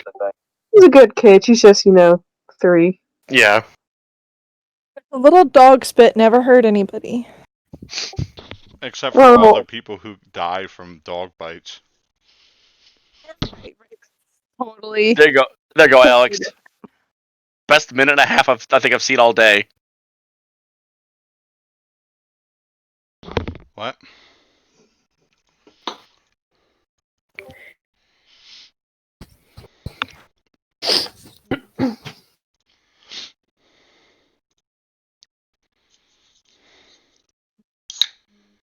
The editing is actually, like, they could have been so much better.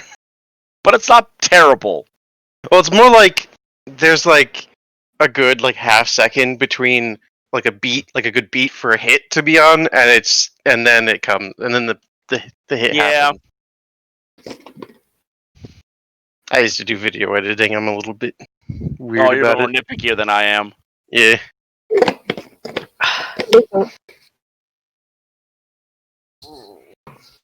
I did love that scene. That was a very good episode. Oh yeah, no, And- that was great. Yeah. I've just been loving The Mandalorian. Me too. Oh yes. I'm one episode off. It's a good episode. Oh yeah, cool. Yeah, Bill Burr's in it, so. I love Bill. Fucking Star Wars.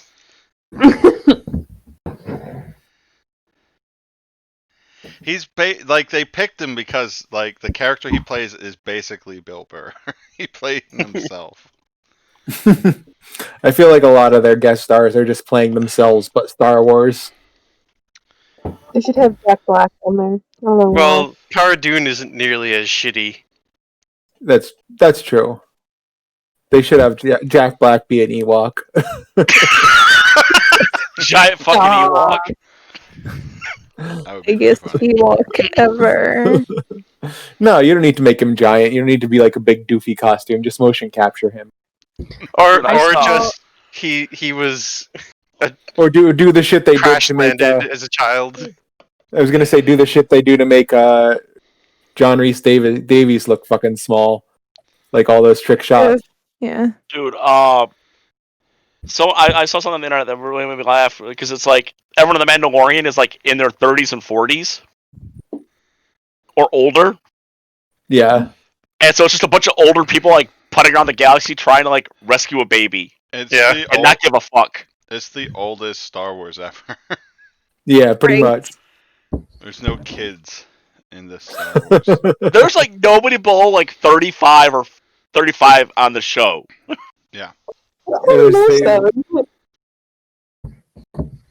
So like there's so much fan service too. Like that Yeah. whole Timothy Oliphant thing was like, oh, you're gonna make him a sheriff again? You can make Timothy Oliphant a sheriff? Okay. There are so many deep cuts to the old Star Wars stuff. Yeah. And new Star Wars stuff, like Operation Cinder that they talk about in the newest episode. This isn't a spoiler, really. That was like the main plot of the fourth Battlefront game. But then like where they showed up like in the background, the Dark Troopers. Yeah, that's extended universe. That is a I- deep cut from a single video game back in the mid 90s. I did get really excited when I saw Timothy Oliphant playing a sheriff again. It's like, poor guy, he's been typecast, but we all love it so much. But he's so good at it. He is. Like, He is like the most gangly, awkward-looking person. He's like if Ravis was awkward, more awkward. no, dude, he is one of the most handsome men in the universe. Yeah, are you he talking is. about the sheriff from the Oh first my god, episode like, of the season? Yes. yeah. Oh, you should see him in You should he see is him in a- Deadwood. He is absolutely my cup of But tea. he's so gangly. Like the Who way did he you play in walks is Deadwood? kind of weird because he's so tall. He is What's His happening? body kind is of awkward. He is kind of gangly. The guy who played Al Swearingen was very handsome in a very old-style macho man kind of way. Oh, Ian Yeah. McShane. Yeah. Ian McShane is a fucking treasure. Ian McShane just has so much fucking charisma. Yeah, not Honestly, my I cup of tea, but definitely see it. I was gonna say no. Pedro Pascal is a very handsome gentleman. I agree with that as well. Who? Pedro Pascal. Oh, The I don't Mandalorian. think- I don't think there's anybody who disagrees with that. Yeah, no. And I don't also think think, so Minna, the Minna lady. Wing? Not Tron. Yeah. Tron or whatever. We I can't know, remember her last name. Which Yeah. one's he? Beautiful. Oh, she's the assassin lady with the Nick? cool helmet. The sniper. I don't remember shit about her from the first season. You know what the funny part is? You barely see her in the first season. She's in one. Yeah, she's in one episode. Yeah, no, I knew that, but like I'm like when people are like, "Oh yeah, the sniper, he got shot," and I'm like, Also, "So what? He did what? Like he shot like 100,000 people, like 100 people, like what? Like he didn't even shoot her. That's the thing. The other guy shot her. I'm just Yeah, like, you the shoot me, newbie you're guy. gorgeous. Yeah, the newbie guy is like the youngest character in the whole in the whole thing. You know You what though? Like they waited. They took this long for you to find out who the fuck found her in the desert. like immediately, I was like, "Oh my god, who is it? Who is it? Who is it?" Why don't we wait until After they're the game. done? Yeah, because Yeah. we're well over 5 minutes now. Okay, fine. I guess. So, all right.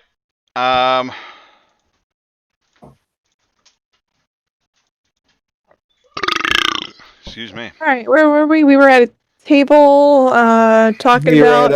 were at a Rosie and Dr. Spectro sidebar. Mhm. Mm-hmm. Cunningham is her last name. Okay. So so I guess they're just gonna go slip Dr.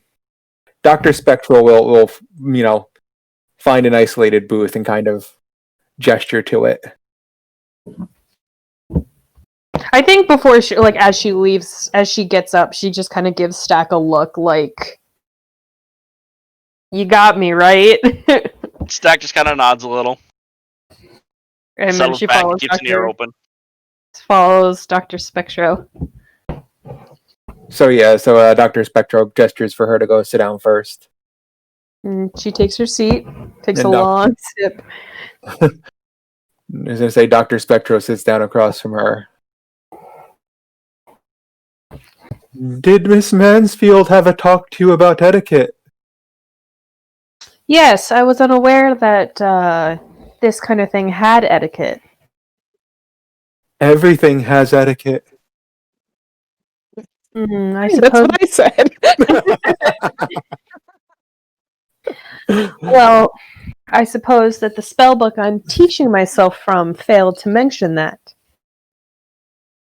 Ah, I was wondering where you had learned your skills. If you are learning from a book, yes, that would explain it. And that's why my response was not as vehement as it could have been. So yes, there is etiquette. Most of it involves staying out of the way of another practitioner who is not directly affecting you. And if your paths do cross, make sure that your interactions are governed by the most extensive politeness. Okay, I see. This is not the old days. There is plenty of room for multiple people to be practitioners in the same area. We do not need to decide who rules this town because neither of us do. I have my interests. You have yours. As long as they do not cross and do not conflict, I do not expect us to have any more problems. And if there is a conflict, let us meet as adults before the spells start to fly. Do you understand? I suppose so. That makes sense.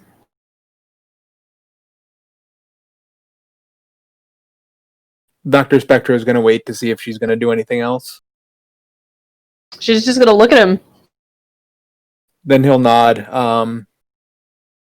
He'll nod, stand up. And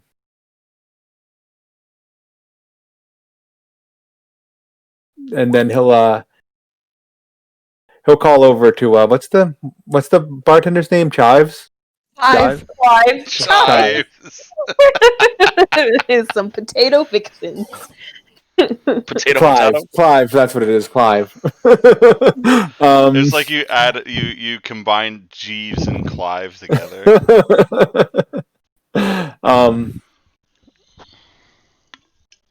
I'll motion for him to bring a rag and some cleaning fluid and to wipe the table down. And he'll look at Rosie while he's doing that. I think she would, because I use this in my descriptor. I think she would get to her feet, and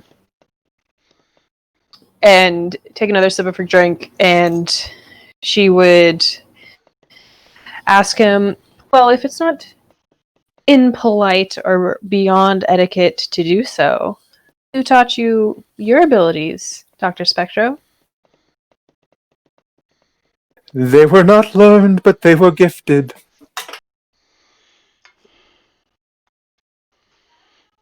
Gifted. Gifted. What a generous patron. He just nods again.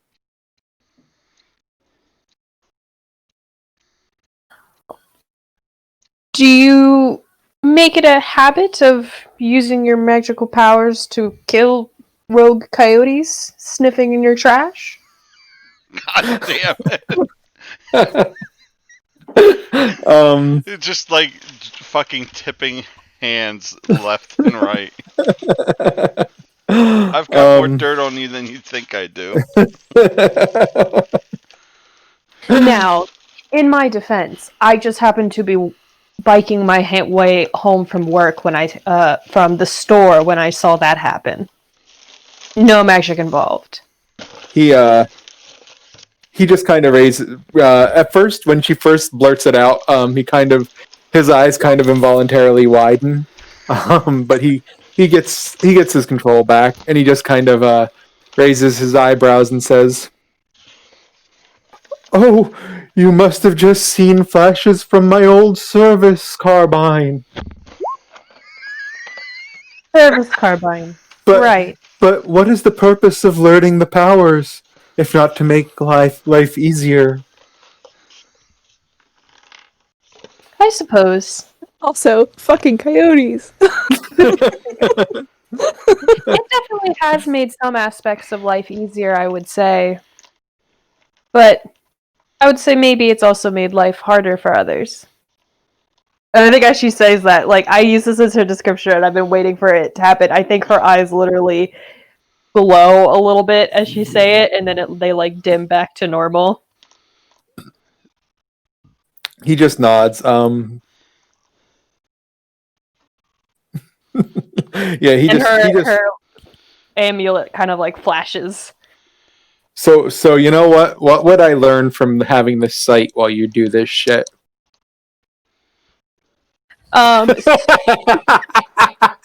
So what does this tell me about you? What does this tell me about what does your power look like? So because I've been I've been watching a lot of Clone Wars. So there's like these witches in Clone Wars who have these Optimary, like like this like spooky, like wispy, weird trails of magic. Theirs are green, but Adelaide This is claims mad. green. This is So Okay. hers are like Yeah, it's black, Oh, okay. like literal black. Okay. So pretty easy to identify that this has a malevolent source. Would you say? And you don't have if you don't want me to tell if you don't want to tell me, you don't need to tell me. We could just say I don't get anything out of it, but I'm curious just if you want to what basically I'm giving you a chance to reveal what you want to reveal. If you want to reveal anything. I wouldn't say necessarily malevolent, but it is like black magic. It is like the old. So there could be some malevolence to it, but I think it's like playing into the possible fear he might already have.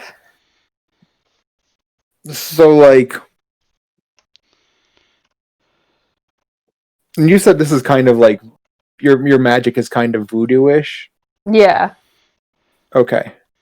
Okay, so it's not really like the source isn't like evil like the devil evil. It's evil as in like it's selfish, it's power hungry. Yes. It will turn on you. Like it's dangerous, but it's not necessarily very It's not it's not demonic. She's not it's like not necessarily evil, it's dangerous. it's dangerous. Yes. It's Okay. dangerous and it is powerful. Okay. Okay. But she has like this black creeping like aura around her. Okay. And that's what I see kind of flare when you do your little thing with your eyes. Yeah. Okay. All right. He doesn't react. He was more upset by the by you knowing about the coyotes than The he coyote. was about like This like black magic literally creeping up her body. I mean, this is not something new to like. This is not new to him. Yeah. Like the other thing is embarrassing.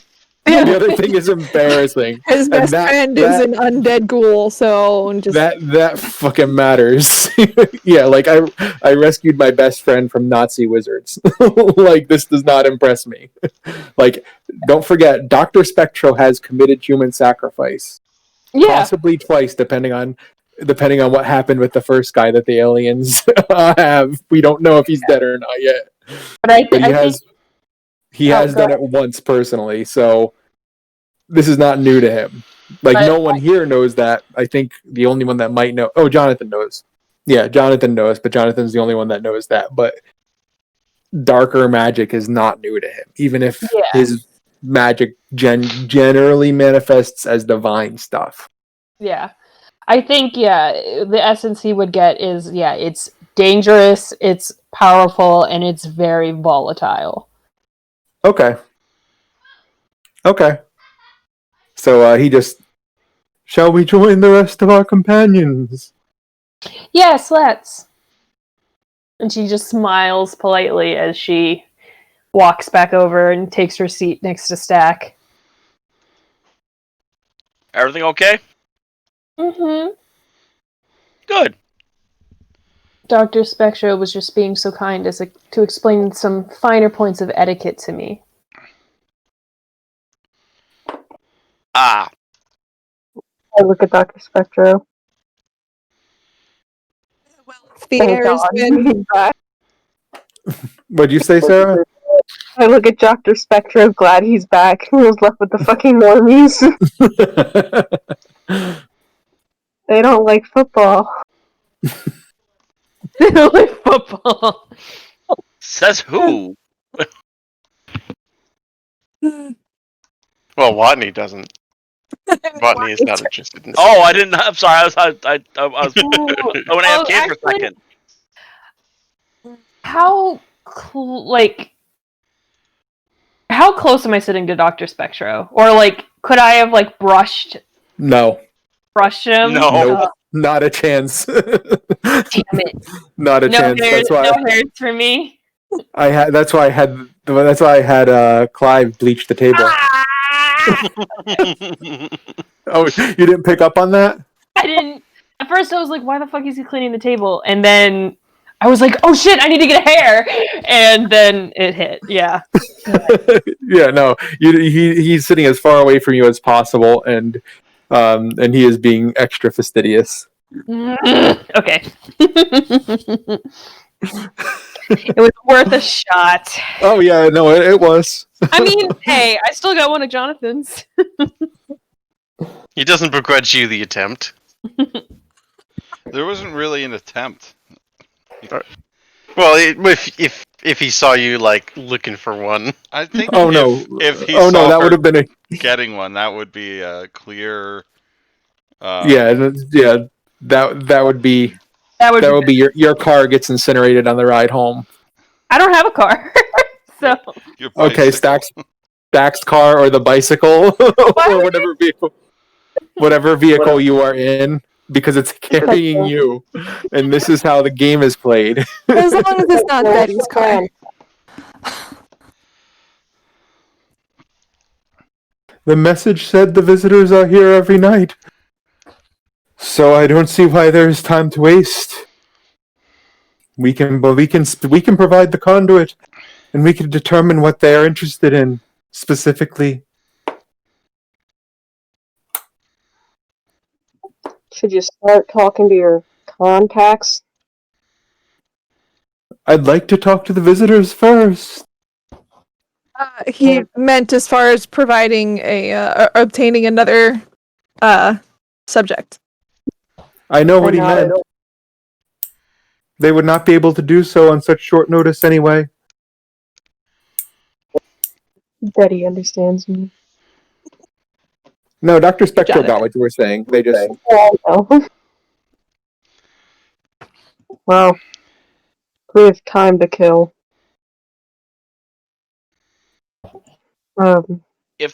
He's gonna go talk to the visitors. Unless he sobers up, he can wait in the car. I was gonna recommend that Rosie and Betty, if they come along, stay in the cars. oh, for sure. I have no desire to go to outer space at this moment. If matters weren't yeah, that's not a terrible idea. Although If they weren't specifically asking for a female, then I would have no problem being outside of the car. That was just my thought process, because I don't want either of you two kidnapped by no big-headed. I appreciate the concern, Mr. Sorry, I'm having a moment. I'm having a moment because I don't know what to call these things. I appreciate the concern, but I'm sure our out-of-town friends would find it a little bit more difficult to make me go anywhere I didn't choose to. We typically call them the visitors. Or in Dr. Watney's case, communists. That's right, there's some big-headed communists. What is Dr. Watney doing? Is he just kind of Sipping coffee. Drinking. He's soaking a little bit. disassociating. Pretending the last hour didn't happen. You seem quite down. It's a bad day, Miss Cunningham. I apologize for my demeanor. Oh. But you'll get to see the visitors again. Wouldn't that be rather exciting? I would not mind getting a chance to see more of the technology. That's a spirit. Could I don't think I should drive. Could I ride with you, Miss Cunningham?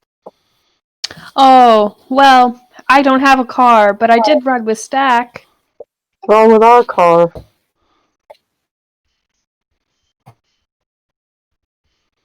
What was that, Sarah? Jonathan's like, what's wrong with our car?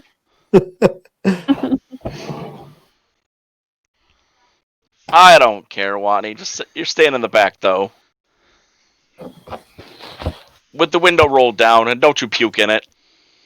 I don't think I give that stage.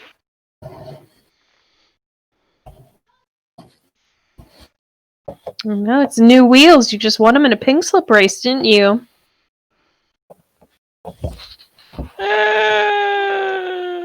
You can say that. Either way, no throwing up in the back of the car. Alright, shall we go? Betty, do you want to ride with us? Of course. All right. You can have the passenger seat. Let me get my kit. So Betty's gonna go grab her bag and her guns.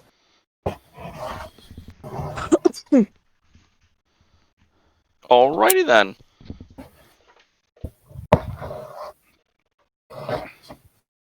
And I guess we leave? Yeah, I guess we kill time until it's close, until it's about time to leave, and then we go. Okay. All right. Like, how many hours would you say we have to wait?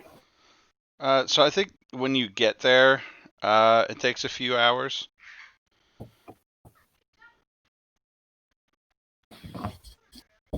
No Hey, more, does no more than Jonathan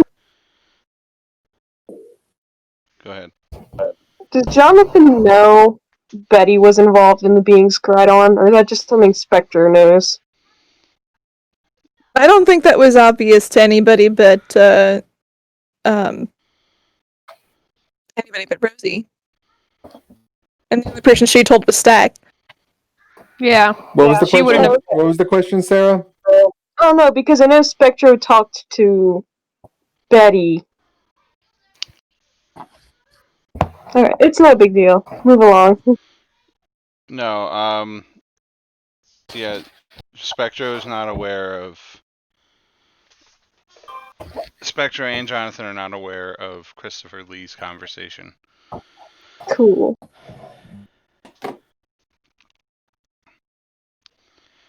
There's that beautiful man. All right. So when you guys are on top of the, you're on the hill. After a while, you see 3 bright lights in a line appear, and they start to grow as the craft gets closer to you. And as it gets closer, you see that it's like a flying saucer, a typical flying saucer spaceship, UFO, and it begins to descend and lands, and then a hatch opens from underneath.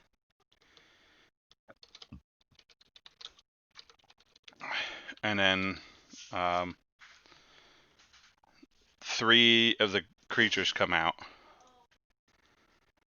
Alright, I talked to them last time, so I guess I'll talk to them again. Well, I have telepathy now, so I could just. I think I could Let just. Jonathan roll, Okay. since Jonathan hasn't gotten to. Yeah. So weird. Yep. To speak to something you don't share a language with, you roll weird. Weird. Yeah, no problem. Fuck yes. Cool. Hello again. Hello. Have you already brought us a subject? We wanted to clarify what you were looking for was a human female? You didn't specify, and we wanted to double check. Yes, we need another female of your race. All right. Okay. I'm gonna telepathy with Jonathan and tell him to ask when the first specimen will be returned. My colleague would like to know when the first specimen will be returned. We are nearly finished with the first subject's testing.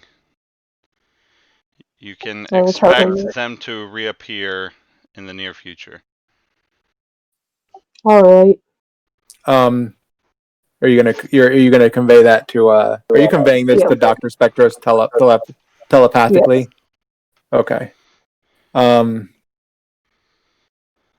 Tell him when we come with the new specimen, we will exchange her for the old one. All right. So here's an option. When we bring you the female, you can bring us the male, and we'll kind of swap them. We were just planning on leaving the male somewhere close to civilization, but if this is what you want, then we can make this happen. That sounds good. See, We you will have bring. brought many more people with you. Jonathan kind Are of. any of these females of your species? Would you like to give them over now? Unfortunately, no. I am not allowed to give you them. And besides, they are useful to what we are doing. Are any of these females? Yes, but these aren't ones for the taking. We will bring you a much more suitable Which woman. which of them are the females? I mean, if you just want to look at them, Jonathan kind of He looks gestures. at them and then looks at you, and they say, "We can't tell the difference." Jonathan kind of pats his chest. Like, they have the round. Jonathan, who's got the largest pecs there. It's true.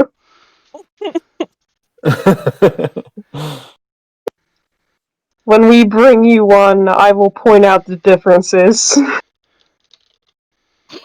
We will be able to figure out the differences on our own, given time. Alright.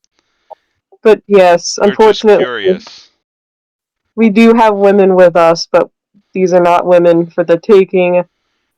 We are We not will suggesting bring you- that we take them. We just wanted to know which ones Oh, were male yes. and which ones were female. These, and I point to Stack, Spectro, and Dr. Watney and myself. Dr. These- Watney is still in the car. I'm just gonna say that. Oh, the gentleman. There's a man in the car, and then So as soon as he starts pointing, Dr. Spectro is going to slap his hand down. What are they asking you? I just want to know which one of us are male. No information without payment. Hang on, I accidentally launched out of the game. Alright, so what time do you want to meet up to exchange subjects? We know how to meet them. Has everything been decided? Yeah, we're going to bring a woman, they'll bring the man, and we'll swap them. And I our don't think- technology. Oh, and the technology, yes. Of course. Verify that with them. All right, then tell them we will return. We will return as soon as we can. Alright, we'll return as soon as we can. Affirmative. They turn and they walk back into the craft. Jonathan. All right, Dr. Spectro. Jonathan just slapped his chest What? and gestured around to everybody. Is So I know I said that I was in the car. Is Rosie still in the car too? Yeah, she's in the front seat. Okay. We'll have a little. I want to have a little Okay. sidebar for Yeah. while that conversation's happening. Yeah. So I think He's still a little bit drunk. Say something. Psst, Rosie, Yes. look at this. And he's gonna pull out the vial that had a little bit of blood in it, and like a little Q-tip or whatever. I think this is blood. It's blue. It's weird, right? Can I see it? He's gonna hand it to her. Rosie now has like biological matter on. Sample The of the aliens. Hell yeah, she does. Oh my god. I wonder if aliens know how to put up wards. Can I use magic to like figure out exactly like can I figure out stuff about it with use magic? I don't know if you could figure out anything about it. You can use it like you would normally use somebody's hair or something. Could I hold on to this for a little while? Sure, I don't have anything else to do with it. Oh my god. I can see nothing wrong with this. I hope you like it. It's so interesting. I'll take very good care of it. I promise. I'll keep it very safe. Thank you, Miss Cunningham. And she slips it into her bag. Oh my god, the only biological evidence of extraterrestrial life. And it's in the hands of a witch. I was gonna say given to a 20-something voodoo queen. Great. I love it. That's all And I wanted to have. I was gonna say, as far as I know, Dr. Watney is the only one who knows about that, right? I think you said something Yeah. about it. No, when you were at the bar with Dr. Spectro, you said something about some substance that you found on the phone. I think I mentioned that there was a substance I found on the phone. Yeah, but I it don't was think there was anything specific. No, yeah, even nobody asked anything about it after that, so that was that. Yeah. He didn't put in his paperwork. Delicious, delicious, delicious. As soon as I found that, I'm like, I'm giving this to Rosie.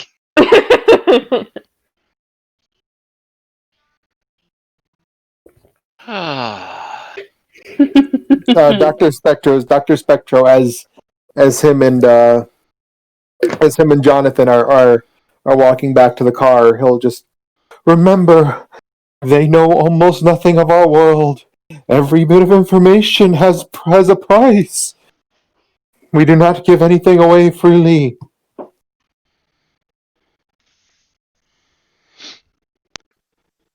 I sympathize with them on some level, I suppose.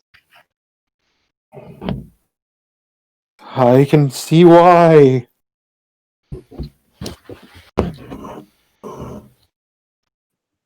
I can't believe they tried to kidnap Billy the Kid.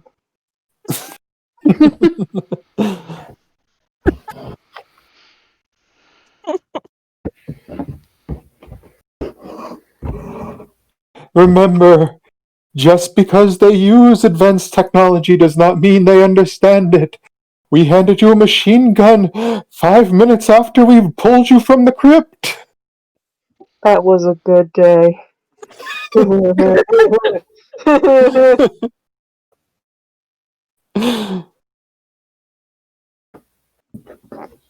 feel like Jonathan doesn't have a good smile, but he tries anyway. He does his best. Yeah, it looks more like a wolf grinning than like a person smiling. I miss Was those it the days. Terminator where Things the were Terminator tries to simple then. smile? And he just kind of shows his teeth.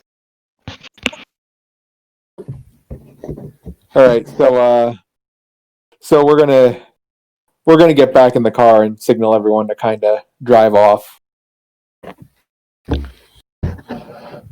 Once we're in the car, I'll start explaining to Rosie what's gonna go on. Oh, you mean Betty? Betty, yeah. Rosie's in the other car. I'm in the other car. Rosie is not allowed in our fucking car. And And Dr. Spectro will make sure that every time he leaves the car, the having windows this, are all like, up. I And, keep having this thought, like, and the doors are locked. she's gonna keep trying to get Dr. Spectro's hair and end up with cat hair. Oh my god, I'm gonna turn all your cats against you. Mind control all your cats. Just you wait. This is gonna be We like do not- the Fly incident. Someone's gonna get turned into a cat. and then Rosie was a cat girl. Oh no. That's Dr. how Spectro, Rosie if you became fuck, monstrous. I became the monster. if you fuck with his cats, he's just gonna summon an avatar of fucking Bath or Bast to deal with you. No, I'm not gonna hurt any cats. Cats. She's Living along fucking with my what's going on cat. WrestleMania 20. I'm not gonna fuck with anyone's pets. Yeah, I'll post a link to those who've never seen it. All right, I'm not going to do the voice just because I'm getting tired.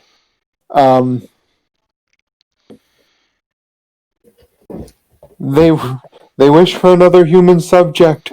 We'll exchange this one for the last prisoner. So if they are keeping their word, they're coming out unharmed. Good idea. Very efficient. Oh gosh, this gif of the Terminator. Smile. They may. This may be a distasteful means of doing things, but we must get more information about the visitors.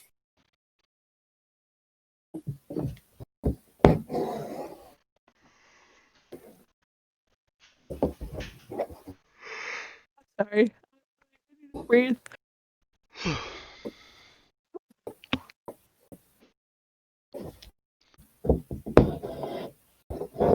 As I said before, Dr. Spectro, as long as we're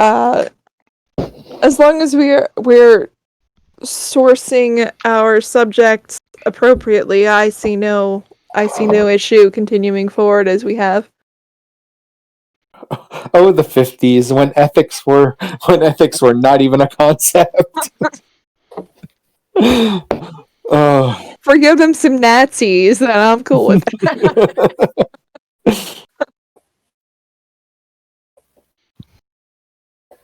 All right, so I guess we're heading back to the bar, or I don't know what's coming next. I say that we call it a night, and have Dr. Spectro's people contacted to find the new subject. Yeah. I guess we would drive Dr. Watney back to his place of residence. Yeah, we'll take the nerd home. I want to have one tiny little quick scene with Dr. Spectro, either when we go home or when we're generally alone. Sure, and Dr. Spectro will do the professionally polite thing and tell and let Dr. Weiss know what's going on. Okay. So go ahead, Sarah. I'm ready when you are. Okay, so like when we come back home, Jonathan kind of clears his throat and he just, Spectre, I wanted to show you something.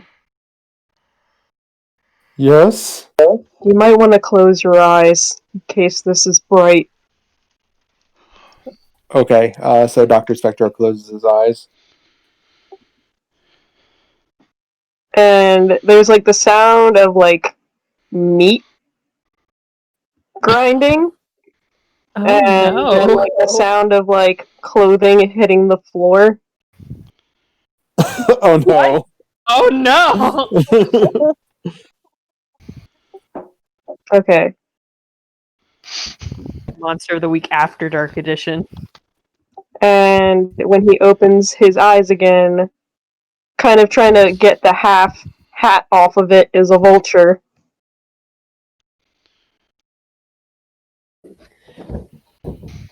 So just to clarify, you have transformed into a giant vulture, Yes. or like a Skeksis. No, I'm a vulture now. Oh, like an actual vulture, like not like a vulture person, like a Yeah. Like a I can condor. shapeshift into other animals now. Jonathan. Cats are freaking out. Scatter. Cats have scattered. The house is a disaster because cats are just destroying everything as they flee. Cats just fleeing helter skelter. So Hito says, Jonathan, is this you? Vulture noise. Spree!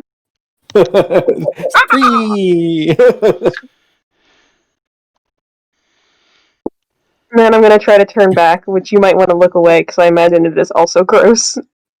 Oh no! He's absolutely gonna watch. And I'm also naked. Give me my pants, please. So it's basic. So it's kind of like the shoot, what was that Netflix show where they had the horrible werewolf transformation? I was just thinking it's Animorphs. Hemlock Grove. I'm Animorphs Yeah, Hemlock now. Grove. My name is Tobias. The only reason I No, watched Hemlock the show Grove. had werewolves in it. Don't stay in the hawk too long. What Tobias. was that awful movie with the werewolf cop and the exploding penis? Is it Wolf Cop. Wolf Cop? Is that what it was? That was Wolf Cop. All right. So basically, shapeshifter, you may change your form, usually into an animal, decide if you have just one or form or several, and detail them. You gain +1 forward to investigate a mystery when using an alternate form superior senses, smell for a wolf, sight for an eagle, etc., etc. So if you look in the lore of what Jonathan is, they would turn into pigs and eat the blood and meat of their family members. Are you gonna turn into a fucking hell pig? Yeah, maybe. Oh yeah. I'm so excited for this. I could have picked flight. Jonathan, we could have so many truffles. All right. I think we're gonna end the session. Unless Oh. anybody else wants a scene. Can I have a really short scene Yes. with Stack after we drop off Dr. Watney? Yes. All right. Stack. You will not believe what Dr. Watney gave me. And she pulls out the vial with the weird green goo blood stuff in it. What? What is that? He said that he found it on the device. It could be... I think it's blood. Oh. Do you realize what this means? I think I realize what this means more than most other people around here realize what this means. It's a token. I can use it. Yes. Yes, you can. It's a token of Dr. Watney's affection.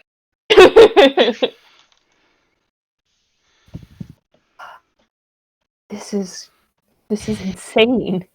Dr. Watney's just setting himself up to be used in the future. Oh yeah. Oh, This- definitely. This has got potential. He has to turn into a cold curmudgeon somehow. Yeah. Can you imagine controlling these aliens? Or, like, looking in on them whenever you want. Oh, it's so tempting. I'll leave it alone for now, I think, but Keep it on hand just in case. this is going to be useful, I think. Ooh, I'm sure Spectro won't be happy if he finds out that I have this. Oh, no, he won't! Was that Stack making fun of Dr. Spectro? Yes, it was. That's great. Beautiful. I'll keep it hidden Oh, for that's now. fucking campaign. Extra safe location. That sounds like a great idea. Just don't let anyone know you have it. Oh, we no one might else need is to gonna know. make sure Watney doesn't tell anybody. I don't think he would. I hope not. Seemed rather eager to give it to me. Snacks could drive the car at that point. So, I'm content.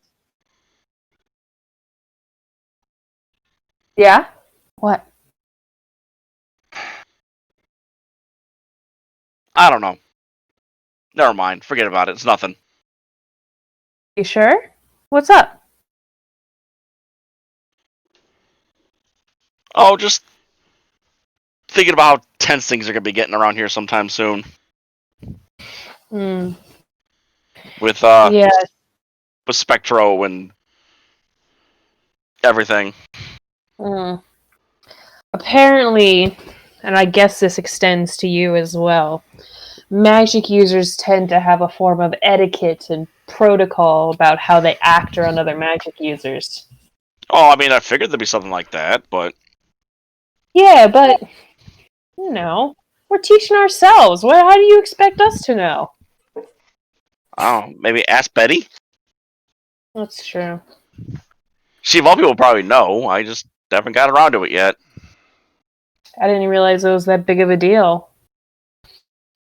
I mean, you were kind of peeping in on him. Yeah, because Betty asked me to. I mean, I'm going to be perfectly honest with you. You were like peeping in through his window. I was not peeping in through his window. You were doing the next best thing.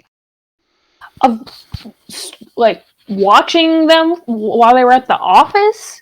That's a public place. It very much is not.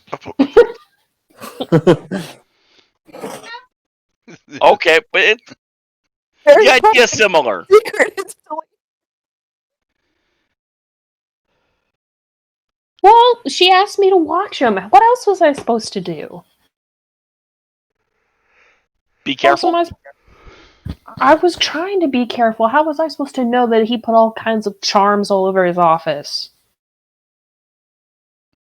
I don't know. Maybe the big piece of Egyptian thing he's got around his neck. Mm. I mean, I would expect, where you live to be all warded up. Honestly, I hadn't thought about it till now. I think that's what I'm going to do when I get home. Yeah, at least you have that option. I'm sure you could do something to keep your folks safe. Yeah, You said I'm behaving myself. I would like to think I'm behaving myself. I was simply doing what I had been asked.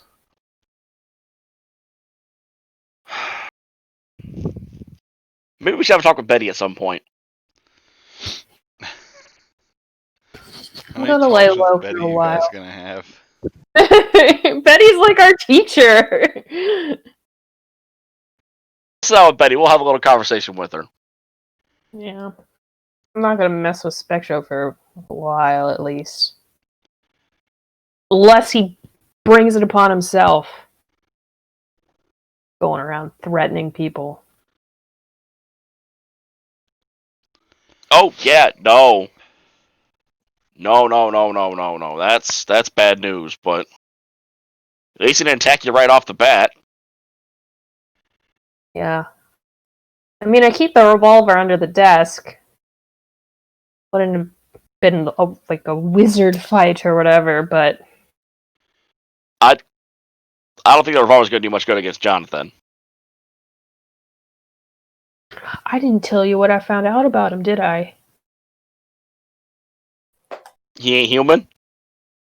He sure ain't. He's also dead. Actually, Undead. actually explain something.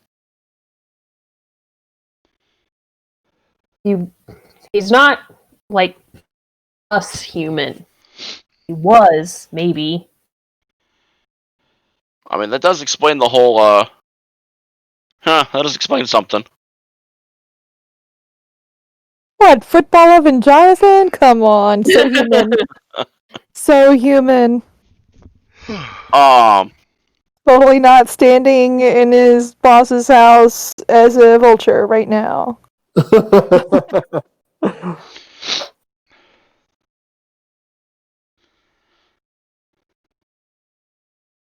So yeah, that's good to know. That's real good to know. Might influence future studies. That's for sure. We gotta keep an eye on those two. Make sure they don't step out of line.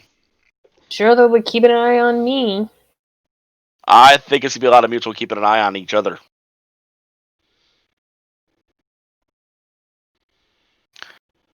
Anyways, here you are. Thanks for the ride. Anytime. Appreciate it. Oh, tell your mom I can come for dinner on Sunday. I will. She'll like that. I got the afternoon off. Oh, good.